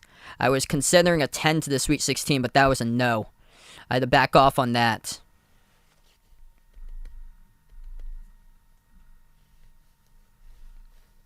I think I picked a little bit too much upsets, but this has been a year of the upsets. You honestly don't even know. And there could be the case of a 12. Definitely there's wordy 112 that could win. UAB is certainly a look in the bracket. Just Kelvin Sampson, his track record at Houston, that's the only thing. But they're playing with players injured. Some key players injured. UAB can score. They can steal the ball. That game's worth a look. That's a close game. 12-5 New Mexico State, UConn. That's going to be a great matchup too. Yep, UMBC against Virginia. We might have this year, honestly. We have someone that took Jacksonville State over Auburn. Honestly, if there's a 2 versus 15, that's the one. Jacksonville State over Auburn. Jacksonville State lost by 6 at Alabama. Auburn has been struggling to win games on the road and on neutral courts. Very inexperienced team. This Midwest region might be up in flames. You might be seeing Miami taking on Jacksonville State in the second rounds, Colgate taking on LSU with a fired head coach, or Iowa State. Richmond is full of super seniors, so they could possibly pull off the upset against Iowa. South Dakota State's upset city all over it. Probably going to shoot Providence out of the gym. Creighton, San Diego State, that's a toss-up right there. And then Texas Southern just played and won their playing game. They upset Florida. I honestly don't know if they could pull the unpredictable and upset Kansas. Yeah, Bryant's taking on Arizona. Bryant's going to get smoked, though. Bryant lost 111-44 against Houston. I took Kentucky in that one over Murray State. I think that's close. I think that's like Wofford against Kentucky from 2019. But I like Kentucky in that matchup.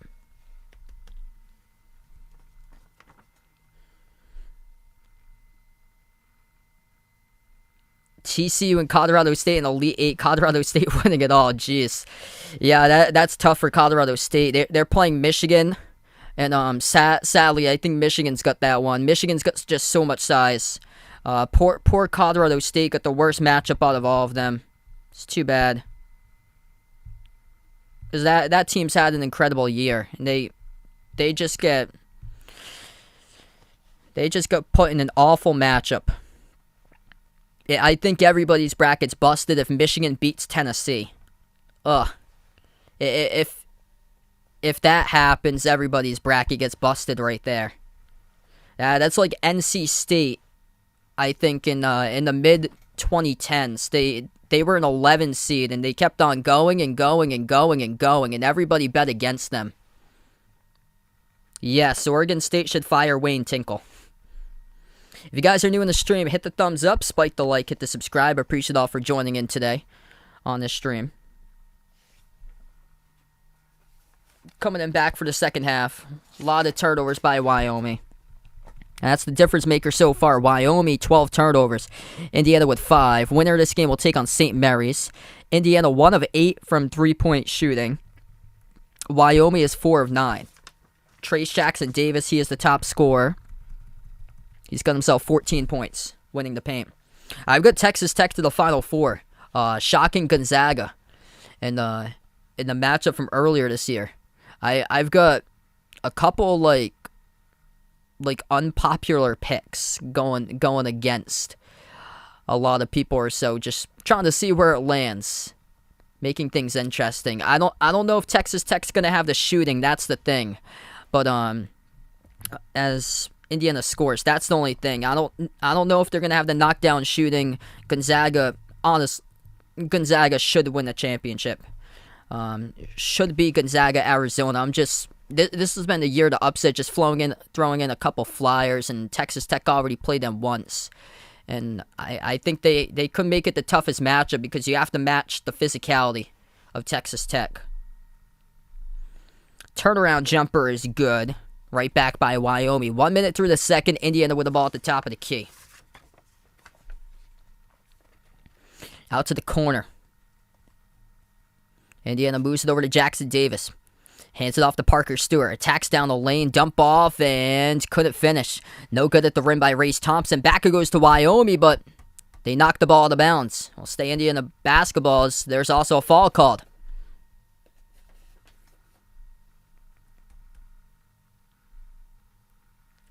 I like the head coach of Furman.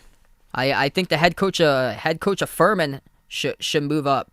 Furman has posted multiple 20-plus win seasons for them. They just can't get over the hump in the SoCon and win the conference championship.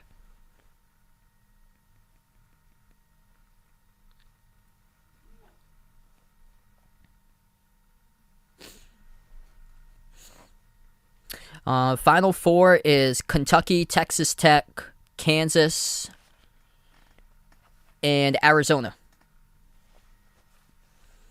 Yeah, so some of the games that I had were games that one team gets revenge on the other team from a matchup that they lost earlier, like Tennessee would beat Villanova, Arizona would beat Tennessee. That's why I had Texas Tech over Gonzaga. Texas Tech lost by 14 without Terrence Shannon. And I don't think Texas Tech's going to have the shooting to do it, but they do have the physicality. They do have the physicality if they're able to get past Duke. And they got the depth too. They got 9 dudes in that team that's averaging 15 minutes per game. They don't have much size though. That's the thing.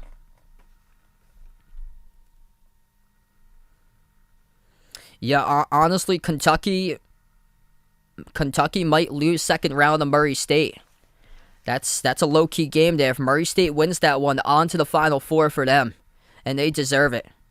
Because Murray State could be like, they could be a Loyola Chicago from last year beating Illinois.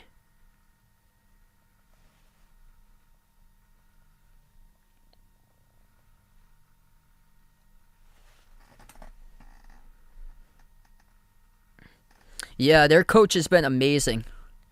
Only thing for Arizona, that team is younger. Arizona's a younger team, a lot of sophomores, because a lot of these players are 6th-year seniors. Richmond is a team that nobody's talking about because they're made of super seniors on that team for Richmond. We're back to action. 18 and a half left to go. They can't be taken lightly against Iowa in that first round because they're capable of pulling off one. And Wyoming gets called for the turnover down low. It's on EK. There's nothing going on offensively here for the Cowboys.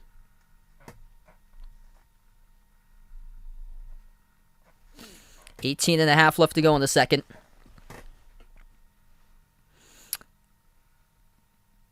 I really like Arkansas this season. The toughest matchup ever that you can ask for a first-round opponent, what they drew in the 13. This Vermont team, I think this Vermont team is something special. And I hope they're able to display it on Thursday night. Because I watched them quite a bit this season, and this is the best Vermont team I've ever seen in my life. And they were able to beat Syracuse back in the mid-2000s in the tournament. Much better efficient shooting team, much better defensive team. They got a 6-year senior that can lead that team, too. They kind of remind me of Loyola Chicago. That's good on the runner by Indiana, up by 7. 17 and a half left to go. Just points in the paint in favor of Indiana, 24-10. Wyoming with the ball. Maldonado at the top. Takes the 3. It's open. Hits it. That's good. It's a 4-point game. Hunter Maldonado raining the 3. 5th one of the night by Wyoming. That's the only chance they got in this one. Just get some space on the outside. Take the 3s. Make the 3s. They made 5. Indiana's made 1. Jumper. Elbow. No good. Indiana's just not been able to settle and make jump shots. Mid-range or deep 2s. 17 minutes left to go in the second. Out to the wing. As Wyoming will draw, reach and falls, picked up on Miller Kopp of Indiana. Clock will stop with 16:58.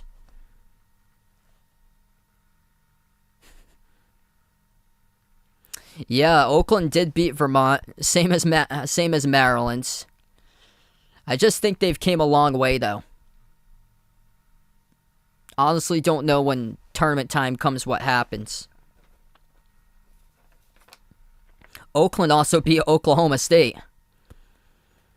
You honestly don't know what happened. There could be an upset like Longwood over Tennessee that wrecks everybody's brackets. Here's a deep range 3. Missed off the mark. EK offensive rebound. Puts one up and he scores. It's a 2-point game. Count it and 1 as well for EK. I think the ones that wreck everybody's bracket that's honestly possible could be Jacksonville State over Auburn. Jacksonville State kept the game close against Alabama.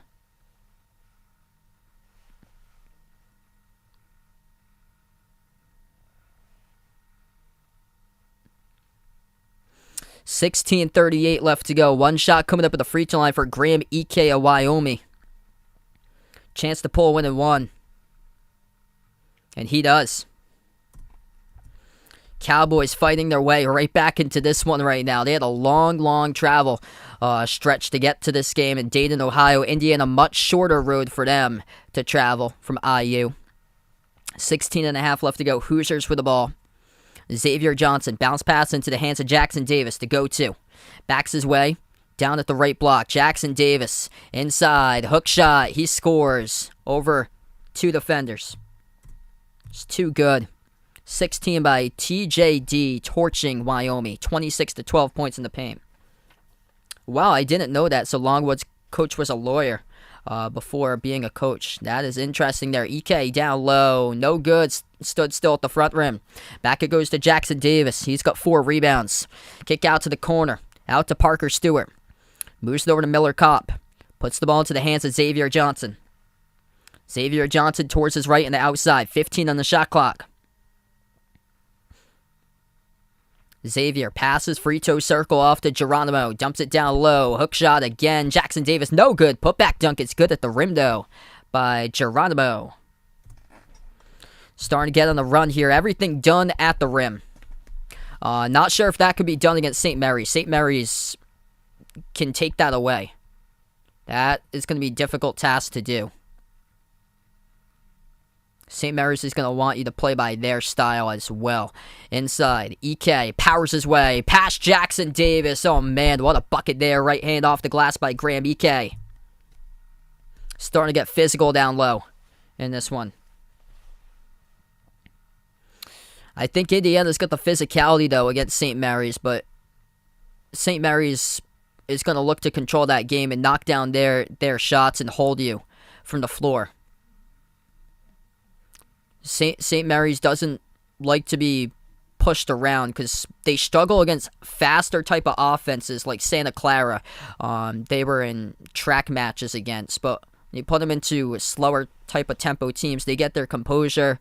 They got a lot of smarts for that team. And this type of game's been more of a slower type of game, trying to figure out who to match up with. We're going to head to a timeout. 14:35 left to go in the second. Indiana by 3, 38-35.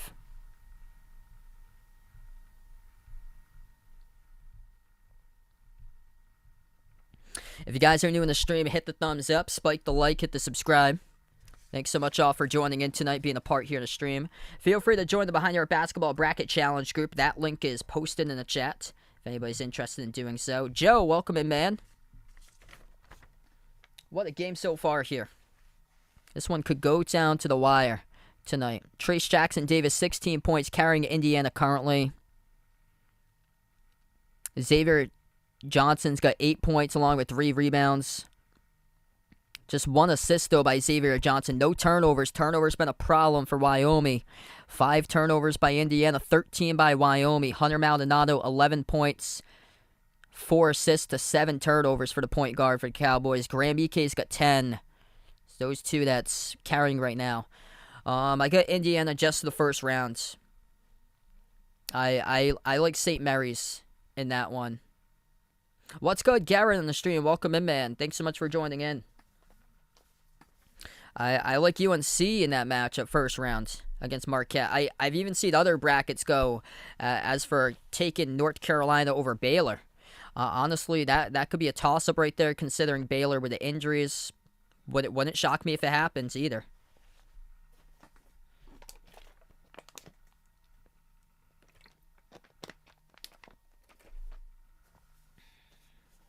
Yeah, there's of course teams that are going to come out and be like biggest disappointments in the bracket. There's always a couple each and every single tournament. Just trying to figure out which ones there are. Like a team that everybody's so high on and we're like, oh man, our brackets are wrecked.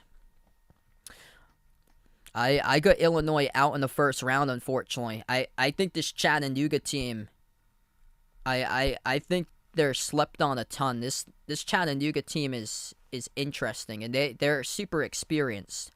I think if you play 9 out of 10 times, Illinois wins that game. But just late moments, I feel like Chattanooga just has something special in them. That game should get really physical. Kofi Coburn down low against Silvio De Souza, a transfer from Kansas.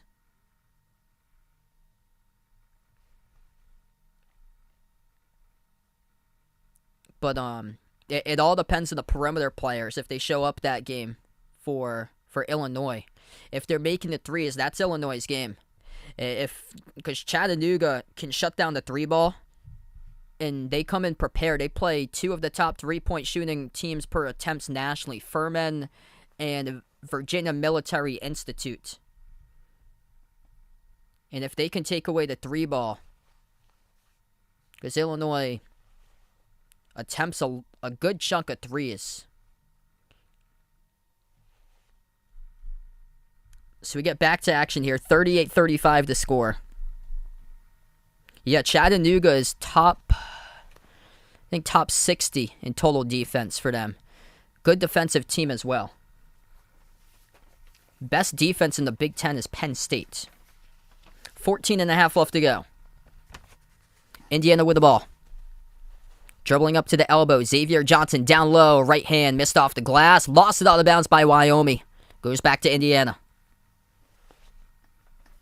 Jose, welcome to stream, man. Yeah, I think both of those, Illinois, Purdue, both of those teams are like boom or bust type of teams in the bracket. They could go far. They potentially could go to the Final Four, or they could get out in the first round. Less so for Purdue, but you don't know. If Purdue just doesn't show up against Yale, anything's possible. Yale's got the smarts against them. Don't have the height and athleticism to go up against them, but you don't know anyway. Either way is possible, especially if Purdue keeps on playing down to opponents. They had to squeak it out in OT against NC State. Buckets good down low for Geronimo. He's up to 8 for Indiana. Under 14 minutes left to go. Wyoming with the ball at the elbow. Ike backs his way. Jackson Davis down low. Puts up a jump shot. He hits it. Graham Ike starting to find his way here for the Cowboys. Hanging in. 3-point game with 13.5 left to play. Graham Ike with 12. Indiana with a possession. At the wing, Xavier Johnson. Johnson dribbles towards his right. Passes out to the corner. Out to Geronimo. Lobs it down, low block, inside, low post. Jackson Davis, tough one, off the rim miss. Great defense by Wyoming. Goes back to the Cowboys. Just above 13 minutes remaining. Maldonado backs his way to the elbow. Maldonado inside the key, and he draws the foul. Reaching in is Parker Stewart. That'll be Indiana's 4th. 13:07 left to go in the second.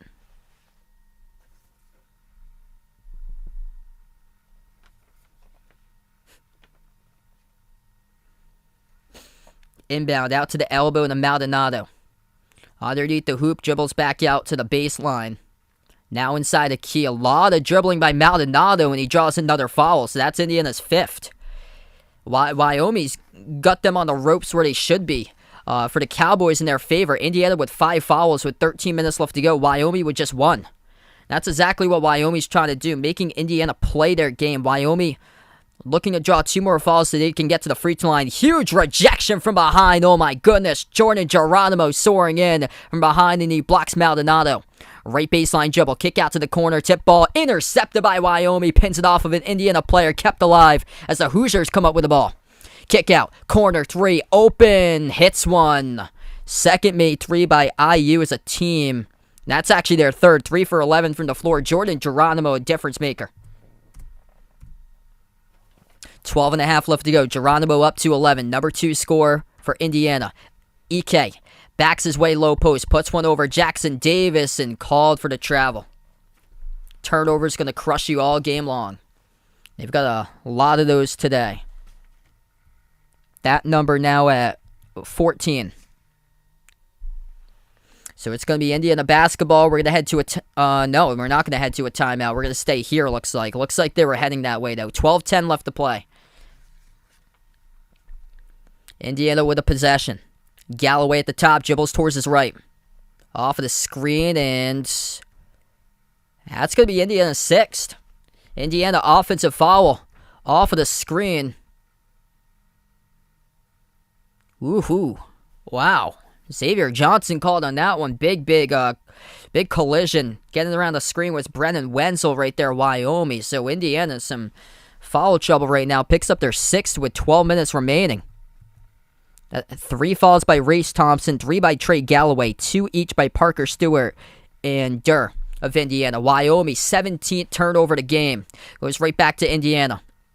Galloway at the wing of the perimeter. Moves now on top out to Stewart. Passes off to Johnson.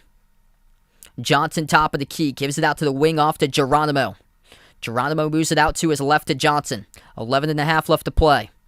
Johnson dribbles up, kicks to the corner. Here's a 3 in the air. Missed off the side of the rim. No good by Galloway. Offensive rebound. Another chance. Galloway goes back door. He scores. Up and in off the backboard.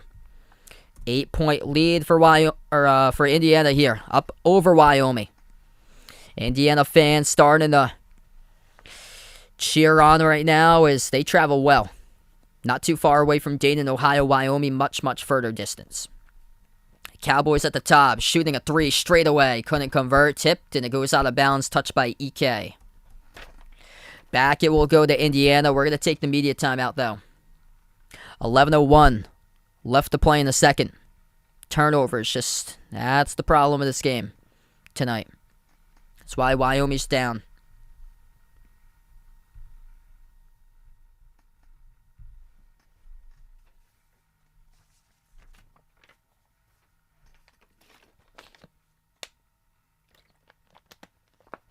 All right. If you guys are new in the stream, hit that thumbs up, spike that like, hit that subscribe. Ring the notification bell as well if you guys would like to be notified of future live streams I do cover. Appreciate everybody for joining in throughout the course of the stream today. And let me know who you're taking in this matchup here. Indiana, Wyoming. Winner of this game will take on St. Mary's in the first round. That's a 12-5 matchup.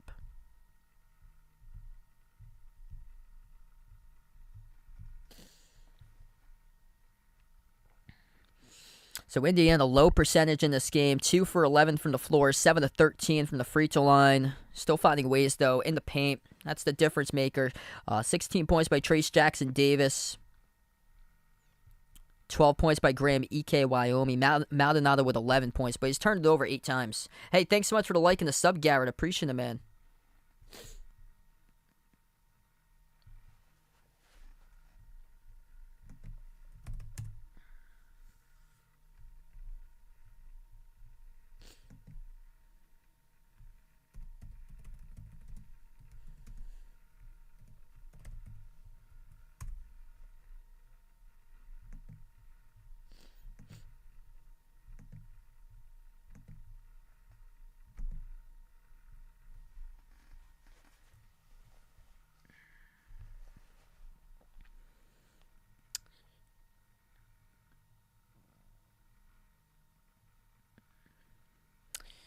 Yeah, right now this is an interesting matchup. Wyoming's not out of it right now, but it's just Indiana that just has that matchup down low. That's the key thing currently in this game.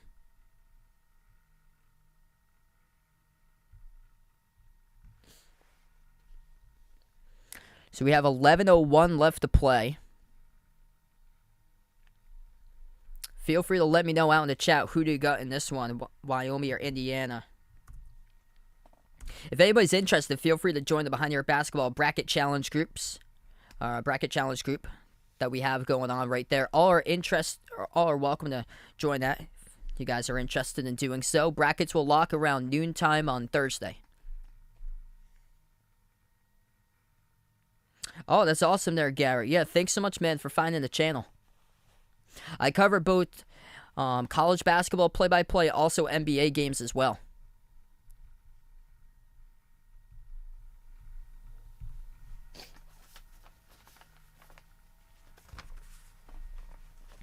$23 points combined between Ike and Maldonado for Wyoming. It's Indiana with the ball. 10:50 left to go in the second. Hoosiers at the wing with Parker Stewart. Bounce pass out to Jackson Davis. Backs his way on EK in the low post. 10:40 left to play in the second. Back out on top. He moves it out to Johnson. 5 in the shot clock. Johnson dribbles up. Drives down the lane. Kick out to the corner. Open 3 in the air. Geronimo skipped around the rim and missed. Geronimo, number 2 scorer for Indiana with 11 points. 1 for 4 from the outside, though. Wyoming, no points in the last 3 minutes, 20 seconds. Maldonado passes out to the wing. Bounce pass down low to EK. EK backs his way on Jackson Davis. Down at the low block, EK turn around, puts it up, and he hits the spot. Graham EK for 2, being patient, finding his mark on these shots off of hooks down in the low post. 7:20 tip-off timeout in Portland, Oregon, Thursday night against St. Mary's. That's what the winner has to play for. Traveling from Dayton all the way to Portland, Oregon, down inside the low post, Geronimo up to 13 as he is able to bank it up and in off the glass. Wyoming with the ball. 9.5 left to go. Cowboys put the ball into the hands of Maldonado. 34-18 points in the paint in favor of Indiana. Maldonado at the wing, right baseline dribble, kick out to the corner into the hands to Wenzel. Wenzel, step back 3 in the air, missed off the back rim, scooped up the defensive rebound as Johnson, right back to EK it goes, and he draws the foul.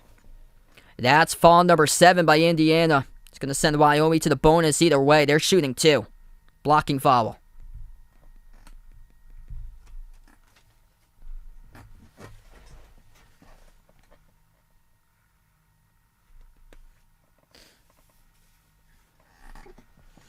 Graham EK at the free throw line here for Wyoming. Top free throw shooting team in the Mountain West. First shot is good. Oop, that's Wyoming. There we go. Bonus for Wyoming.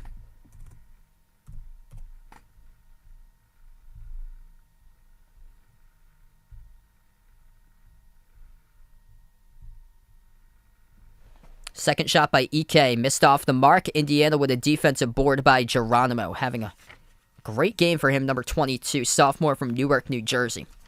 9:15 left to go. Indiana by 7. No team is led by double digits. Geronimo on the outside. A little miscommunication. Hands it off, though, to Finney. Finney, edge of the March Madness logo. Passes towards his left at the wing off to Galloway. Moves it out to the corner. Geronimo dumps it down low. Turnaround, puts one up, banks it. Up and in off the backboard, it's Geronimo finding ways. 9-point lead for IU. 8:45 left to play. Wyoming, see if they can start to get some 3-ball looks here. Maldonado, free throw circle. Dribbles, kicks, corner. Out to the wing it goes. Moving it over to the top to Wetzel. Lob down low, too tall off the outstretched fingertips at EK. That's a turnover. Turnover's been a big issue today for Wyoming. That is 17. 17 turnovers to 6 by Indiana.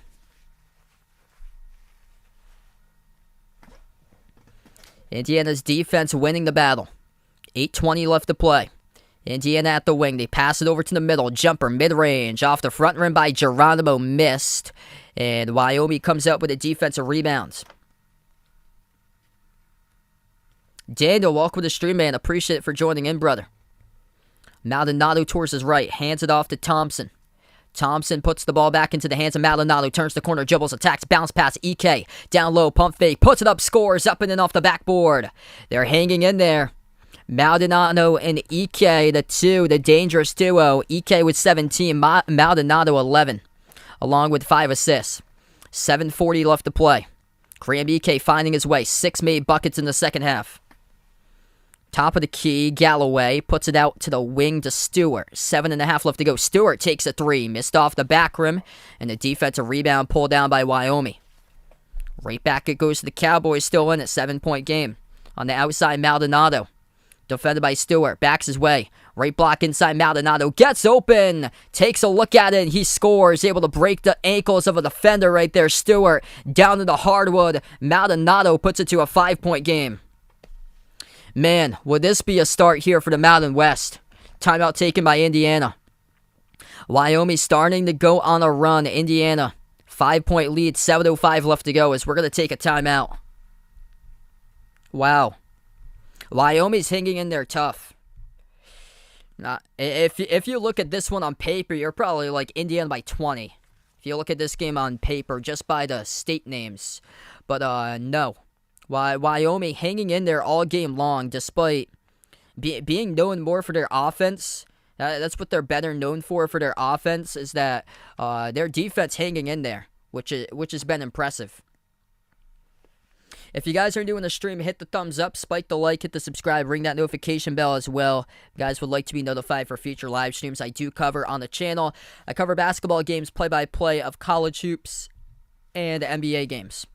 I believe the next stream I'll be covering is tomorrow night, that 11 versus 11 play-in game, Rutgers against Notre Dame. Same time. Been a great game. Mountain West coming up to the tournament, trying to make a statement here. See if they could upset some Big Ten teams. We got some of those teams playing matchups against Big Ten teams. Here's one of them. Another one in the first game on Thursday, 6 against 11. Colorado State taking on Michigan. 9 teams from the Big Ten. It might be a struggle once again, honestly. They all got tough matchups, I feel like. Could be tough for every single one of them to make it a deep pathway in the tournaments. Even Wisconsin, you can't count out Colgate. I think Colgate could come up and show the play.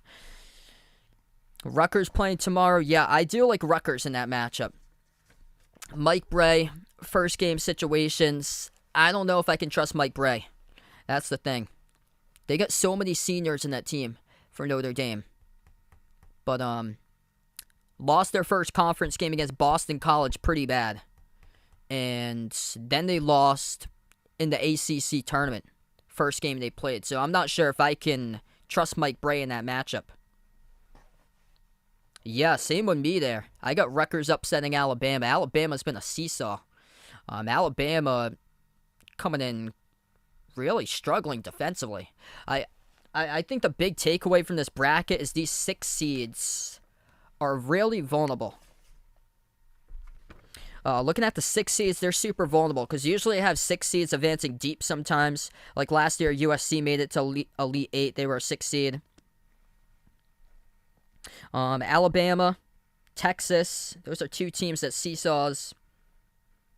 Colorado State, which got sleeper potential if they can get past Michigan. If for some reason Tennessee falters, which Tennessee has been playing great though, and LSU, which fired their coach. These 6 seeds are really vulnerable. Yeah, I think that Midwest region is gonna be a tough one.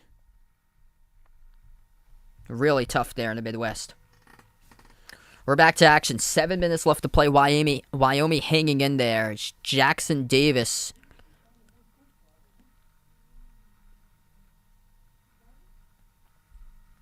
We got a whistle blown on the court. 6:56 left to go. They're going to go to a quick timeout. All right, so quick timeout here. 6:56 left to go. We just had a media timeout, and now we're going to have another timeout. Yeah, LSU's been inconsistent. They've been on a lot of losing streaks. Yeah, these 6 seeds. Alabama's 19-13, a 6 seed. Typical season, that would get you an 11. Texas, 21-11, that's a 6 seed. Typical season, that would get you a 10. 6 seed. LSU, 22-11, same thing, a 10 seed in a typical season. 6 seed Colorado State, 25-5. All depends on what conference you get, but it's probably good for a 1 or a 2 any year. But, of course, not in a mid-major. That's the thing, unfortunately.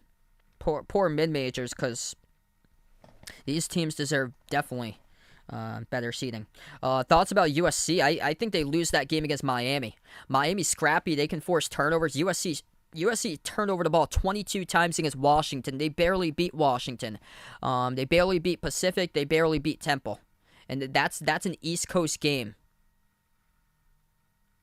That's an East Coast game right there. I like I like Miami in that matchup. That's out in Greenville, South Carolina.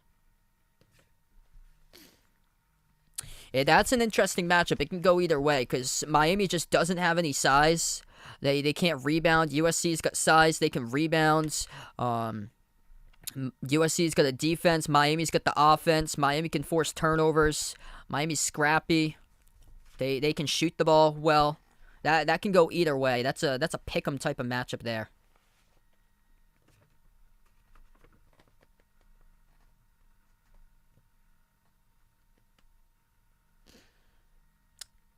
Anyway, Memphis or Boise State can go far.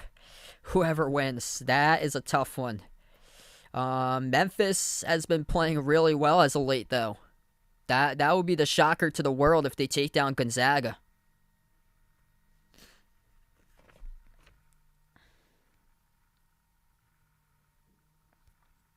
ACC next season is probably going to be Duke. Yeah, I haven't even thought about next season at all because I don't know who's going to the draft or what or so.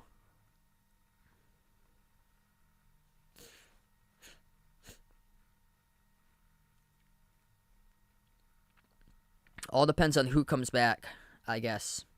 I haven't even thought about that right now. UCLA in the Pac-12. Arizona, if everybody, mostly everybody stays there. Matherin's going to go to the draft. Interesting to see if Coloco goes to the draft or not, but yeah, Arizona is going to be dominant once again. UCLA a lot, if they have a lot of those guys back for their final season. We get back to action, 6:40 left to go as we're going to have a foul here. Down low, it's going to send Indiana to the free throw line with 6:39 remaining.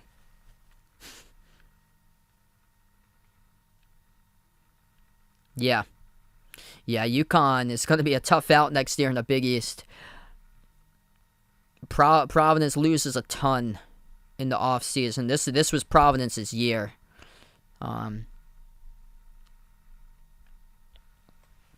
St. John's is a sneaky team for next season. I thought they'd be able to turn the page this year, but not. So, first shot missed at the line for Trace Jackson Davis.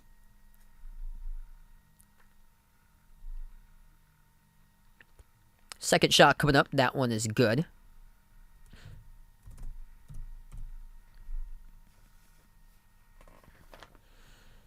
I think Arkansas is going to be really good next year in the SEC. Yeah, Baylor is going to be super good next year in the Big 12. Driving down the lane. We get a reach and fall picked up by Indiana. That's going to be their 8th. So Wyoming, great at free throws. They're going to head to the free throw line in the 1-on-1 bonus with Maldonado. Foul trouble looks like this. Graham Ike, the big man for Wyoming, is in some deep foul trouble. 4 personal fouls. Hunter Thompson with 3. And then for Indiana, their foul numbers look like this. 3 by Race Thompson. 3 fouls picked up by Trey Galloway. Trace Jackson Davis with just 1 foul. He leads all scorers with 19. Graham Ike with 17 points. Maldonado with 13 for Wyoming. First shot by Maldonado. Missed off the front of the rim. No good. Usually they connect on those. 6:20 left to go. Hoosiers with the ball. Johnson. Top of the key. Dictating tempo right now at the top. 12 on the shot clock. Johnson attacks with the left hand to the rim. And Wyoming called for the reach in before. Not a bad looking foul, though, as that is Xavier Dussel who reaches in. The race is away the bucket. That'll be Wyoming's fourth. Indiana with 8 personal fouls, Wyoming with 4. Indiana will come up with an inbounds. Attacking, dump off, deflected, and Wyoming picks it up with a steal. Cowboys only down by 6, 6 minutes left to play. Wow, I think Celtics right there should be able to get that one still. No Draymond Green, definitely got a chance to win that for Boston. Missed the layup at the rim, no good for Wyoming. Back it goes to Indiana. Top of the key with Xavier Johnson. Johnson dribbles towards his right on the outside. Moves it out to Miller Kopp. Lobs it out to the corner. Snatches it. Race Thompson. Lobs it inside. Trace Jackson Davis. Backs his way. Low post. Hook shot. Puts one up off the front of the rim. Tip to the perimeter. And a defensive rebound pulled down by Wyoming. 5:20 remaining. Hunter Maldonado. Backs his way. Low block. Maldonado lost control of the basketball. Scooped up by Indiana with a steal. And we're going to have a tie up here. Possession arrow IU. 5:10 left to play.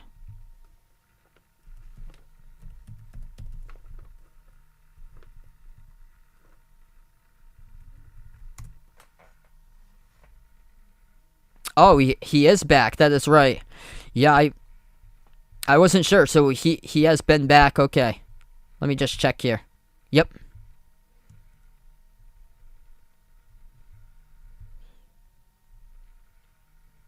Okay, so he just came back yesterday. Wasn't sure when he was going to come back, but Draymond Green is back now. 50-44 to score. 5:10 left to play here as the Cowboys hanging in a low-scoring affair.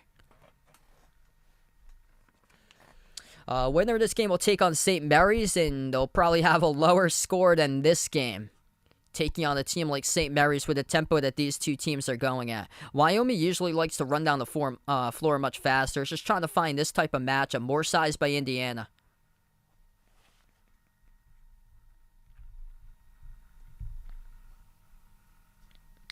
Five minutes left to go. Indiana attacking, stripped of the ball, goes out of bounds. Last touch by Wyoming. It's going to stay Hoosiers ball with 5 minutes on the clock. Yes, I think Cryer's going to come back for Baylor. If you guys are new in the stream, hit the thumbs up, spike the like, hit the subscribe. Hit me up in the chat. Who do you got in this one, Wyoming or Indiana? Hoosiers with the ball. Xavier Johnson at the wing of the perimeter.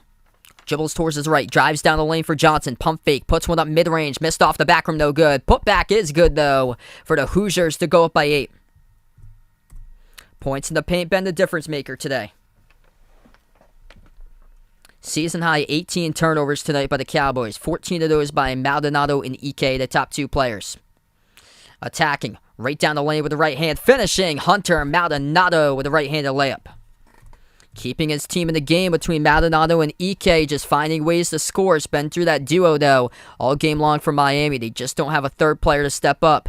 Thompson on the outside. Hands it off to Johnson. Passes out to the wing, off to Kopp. Kopp takes a jumper, and we get a foul here. The clock will stop. 4:12 remaining. It's going to be on Indiana. That's offensive. Offensive foul on the ball screen by Indiana goes right back to Wyoming. That's a massive foul. Wyoming's been in the 6-point range. They just can't cut it a 4 or 3. That's the only thing. Indiana, 2 of 13 from 3-point range. Wyoming's 5 of 13. Have to make the threes to beat St. Mary's next game. Could be tough for these two teams. 4 minutes left to go. Ike in deep foul trouble with 4. Attacking the paint. Maldonado gets fouled. He's going to shoot 2 at the free throw line. Double bonus time now for Wyoming. Exactly what the Cowboys wanted to do. Top free throw shooting team in the Mountain. Top free throw shooting team and makes in the Mountain West. And Maldonado here will head to the charity stripe to shoot 2. First shot, Maldonado guts. That's good. Pull 1 and 5.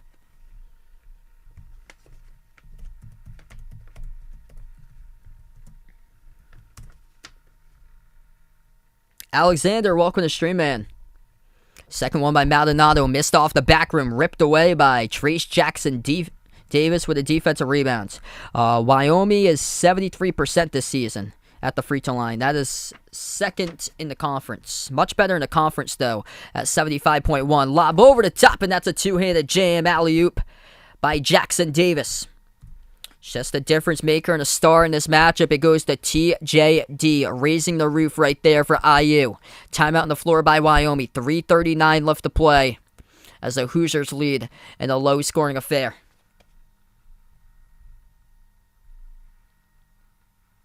Nice pass by Xavier Johnson to set up.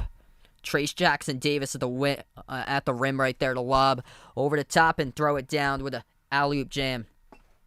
If you guys are new in the stream, hit the thumbs up, spike the like, hit the subscribe. Ring that notification bell as well. If you guys would like to be notified here, future live streams I do cover play-by-play of basketball games. If anybody's interested, join the Behind Your Basketball Bracket Challenge group. That link is pinned to the chat. Also posted in the chat as well if anybody's interested. So you just have around one more day to do so. Tomorrow, and then the brackets lock on Thursday around 12 p.m. Eastern Time. So Thursday, 12 p.m. Eastern Time, make sure to fill out your brackets beforehand.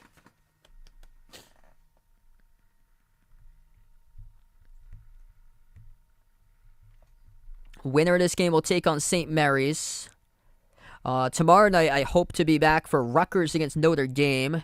The next playing game, 11 versus 11. Quick update in the scores here at NBA tonight. Grizzlies destroyed the Pacers 135-102. Kyrie scored 60 for the Nets as they crushed the Magic 150-108. Heat beat the Pistons 105-98, and the Suns all over the Pelicans tonight. Phoenix 131, New Orleans 115.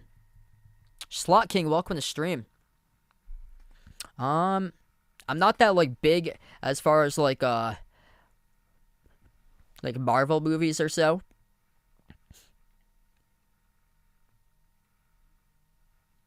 Probably go with Captain America though. Any realistic chance San Diego State? Well, anything's a possibility, honestly. Who do you got? Dayton lost to Kansas. Anything's a possibility, honestly. And with that defense, there is a chance. Especially in that Midwest region. Crazier things have happened in that Midwest region.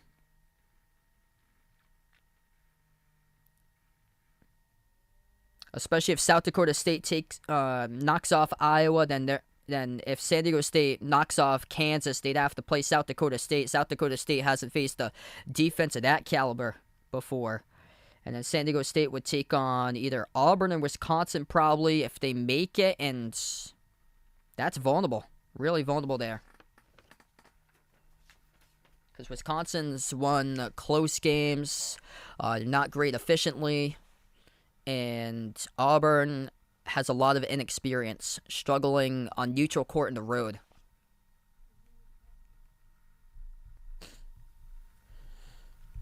Yeah, that line is pretty close there. Vermont's got some players. Vaughn's got Jacksonville State beating Auburn. Honestly, anything's possible. Anything is possible, and it wouldn't shock me. Out of any of those 2 versus 15s, if Auburn just gets careless with the ball and plays down to them and doesn't take them seriously, then that could go Jacksonville State's way.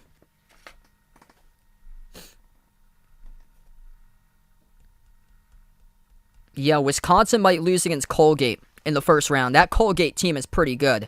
Eventually, they're gonna come around and win a first round game. This Colgate team, it's the 3rd time in 4 years that they've gone to the tournament.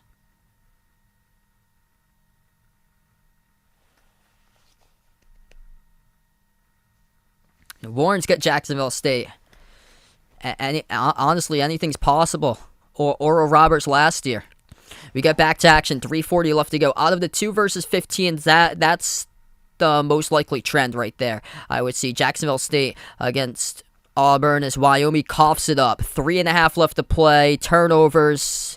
That's been the troublesome part of Wyoming today. Too many. 18 of those. Indiana with the ball. Edge of the logo. Xavier Johnson dribbles up. Dish. Underneath the hoop. turn around and scores. That's Geronimo for 2, 9-point lead. Novatron in the stream, welcome in. I get Kansas and Kentucky in the finals. 3 minutes left to play. Inside the key. They'll move it back outside for Wyoming. Wyoming deflected pass, able to pick it up. Maldonado, left base on dribble, bounce pass to the corner, settles for a 3. Here it goes, missed off the front rim, gets fouled. And Drake Jeffries will shoot 3 shots coming up at the free throw line. 2:45 left to play. So he got fouled from the outside.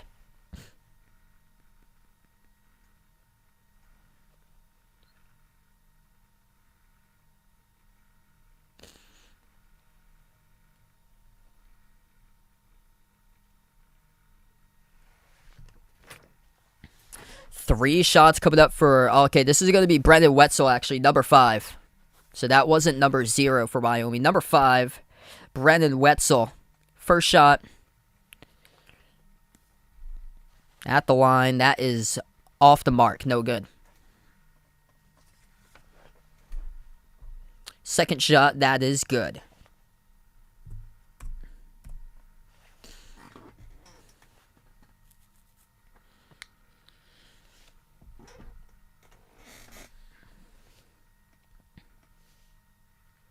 Yeah, that's why. I have a rematch of those two teams again. A decade ago. Third free throw is good. I took some flyers and some upsets there. Some bold predictions. Probably won't happen. 56-49 to score. 2:45 remaining.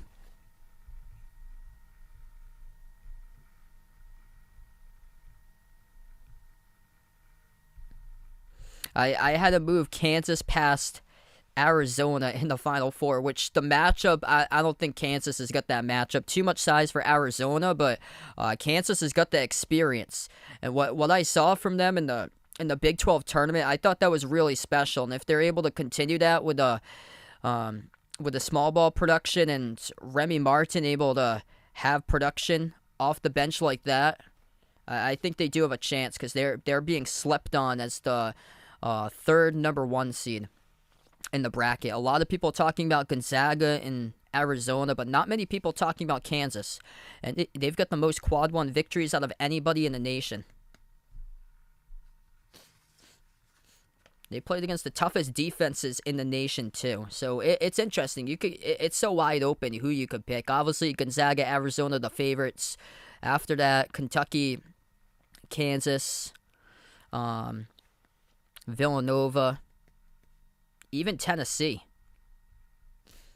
Even Tennessee could be one. They've been playing some great basketball as of late. Yeah, that's a trendy pick. I can see that happening for sure. UAB's got a lot of solid scores in that team. Bobby, welcome in on the stream here, man.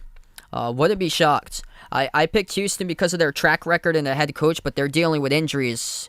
It could very well be an upset. Both of those teams used to play in Conference USA together before Houston's transition. 2:40 left to go. Ball bobbled on the far side. Tapped to the bounds. It's going to stay Wyoming basketball. Do I think my bracket will be busted? Of course it will. It's probably going to be by Jacksonville State. Probably will be by Jacksonville State or Colgate. That's why if you pick those, I wouldn't be shocked if they happen. Pass ahead. Trace Jackson Davis throws it down with a right-handed jam. 58-49, 2.5 left to play.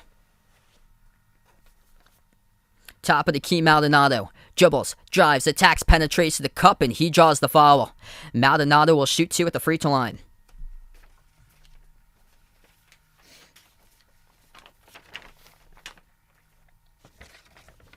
There's a lot of just tough games in the bracket.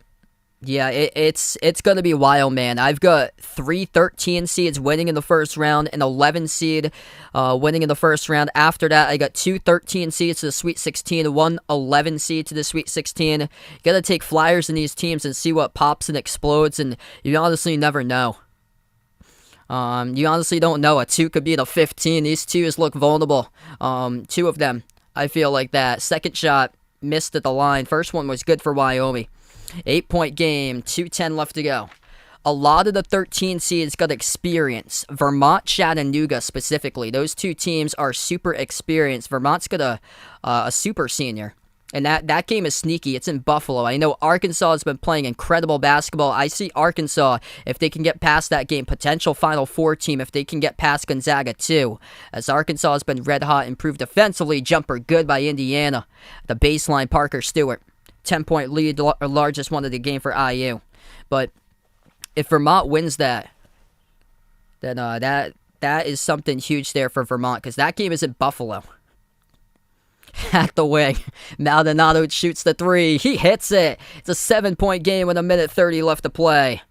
Big time triple there by Hunter Maldonado. Yeah, Vermont's very popular, but the most popular one I've got is South Dakota State over Providence. I just don't think Providence's shooting efficiency. I don't think their shooting efficiency, their size though, they got more size than South Dakota State, but South Dakota State's got 6 players that can shoot the three at 39% clip or higher. They're the best 3-point shooting team in the nation. I think they're going to blow Providence out of the gym on Thursday. I'm looking at an 85-68 final score. Frito is good, cuts it to a 6-point game. 60-54. Yeah, I agree. Colgate is dangerous. It could be third time's the charm for Matt Lengel. Matt Lengel definitely needs to be in the conversation for a jump up in a new head coaching job, because he's done a great job.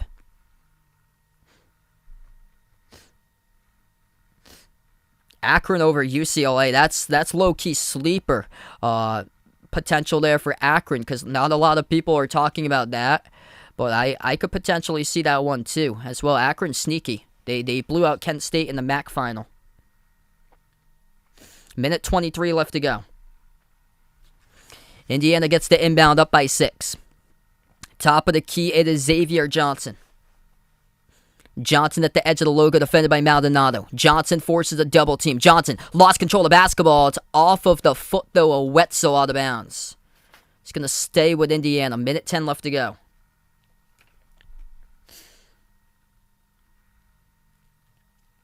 Yeah, the 4s look really vulnerable this year, same as the 6s in the bracket. If you guys are new in the stream, hit the thumbs up, spike the like, hit the subscribe. I cover play-by-play of basketball games, college basketball games, NBA games here on the channel. And feel free to be a part of these streams. And also, if you haven't already done so, feel free to join the Behind the Arc Basketball Bracket Challenge group. That link is posted in the chat, in the description as well. Yep. Yeah, Colgate beat Syracuse by 15. They hung up 100 on them. That team is no joke. They're not to be taken lightly. Referees are looking at this review on the court. I've got Wisconsin there barely, but honestly, wouldn't shock me if Colgate pulls off the upset. And I think there is potential for them to do that. They played Arkansas 30 minutes close. They were up by 14 against Arkansas last year, and they played Tennessee close 2 years prior.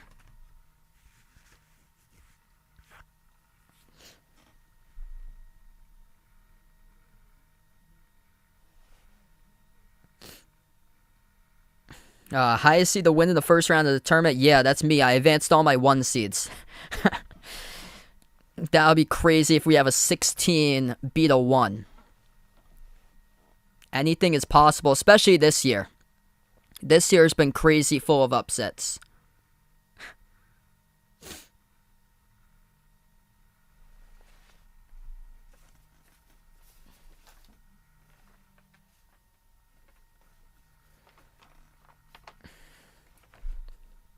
Yeah, Bryant over Arizona. That's not going to happen, though. Bryant got blown out against Wisconsin. Backs his way. Jackson Davis down low. Puts it up and he scores. Indiana by 8. 1 minute remaining. Indiana just been up by that 6 to 8 point range in this game. Wyoming's tried to close, but haven't been able to get there in time, though. Maldonado. They gotta go. They shoot a 3 at the wing. It's up and no good. Around the rim and missed by Wenzel. Indiana comes out with a defensive rebound. 45 seconds left to play. They take it past midcourt. Wyoming will have to force a foul. 43.1 left to go. That's Wyoming's 6th.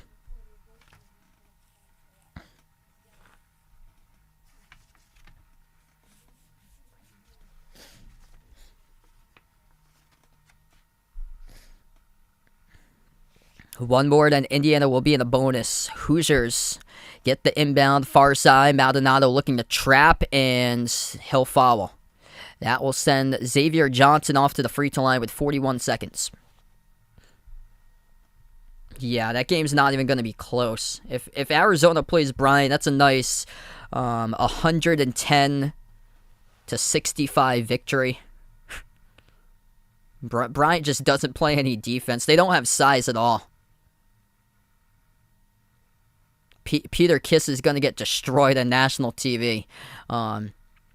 Flexing to the cameras when they beat Wright State, hangs up 30, but next game they're going to get destroyed by 50 against Arizona. Here's a three, missed off the back rim, no good. It goes right back to Wyoming. They take another three, skipped around the rim and out. Tip over, they get the rebound and put back. That is good, count it. And the fall as well for Wyoming. The luck of the bounce, 24 seconds left to play, and one. Coming up at the free throw line for the Cowboys. Ike tipped it right over in the paint to Drake Jeffries, who scored. Jeffries will shoot one at the free throw line. 82% free throw shooter. In the bonus here for the Cowboys. 24 seconds left.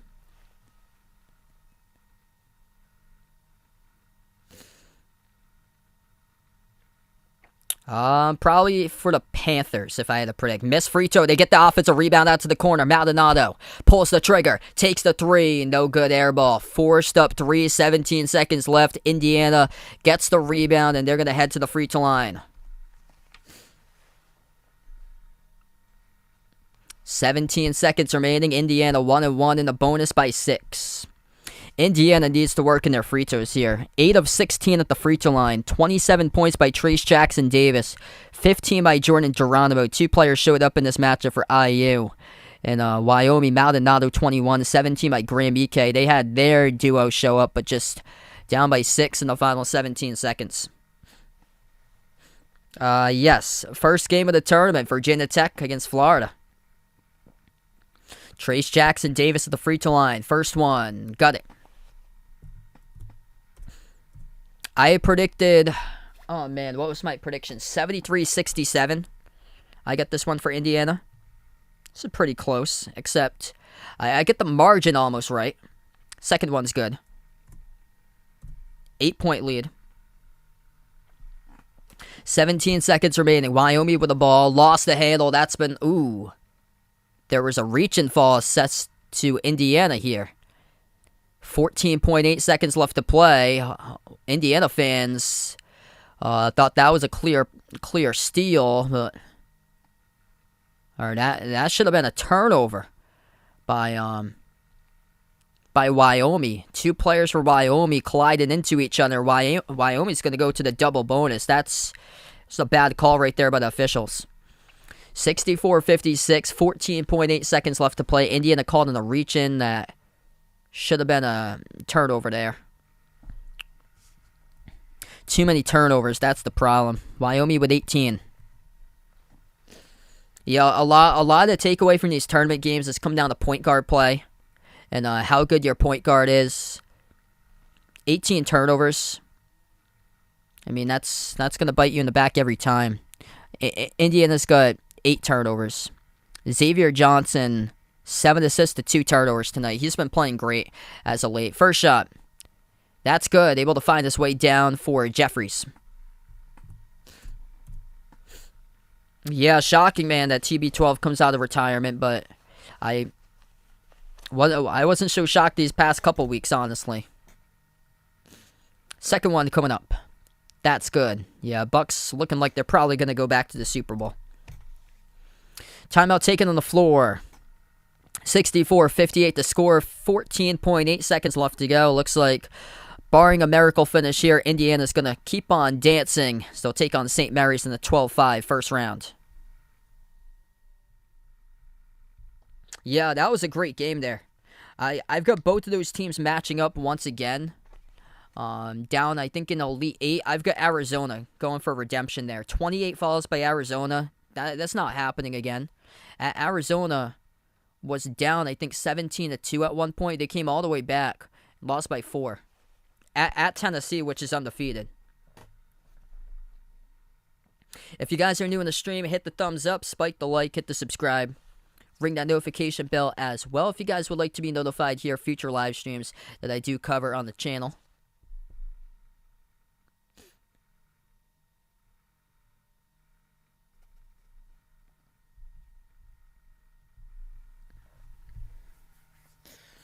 .8 seconds left to play. Indiana is going to get the basketball here in the inbounds. Looking to move it in, they will. In the backcourt, and have to draw a foul, they will, with 13.2. So this will send Xavier Johnson off to the free throw line for Indiana. Indiana's going to take on St. Mary's next matchup. 10 of 18 at the free throw line today for Indiana. That number needs to go up a bunch if they want to pull off that 12-5 upset.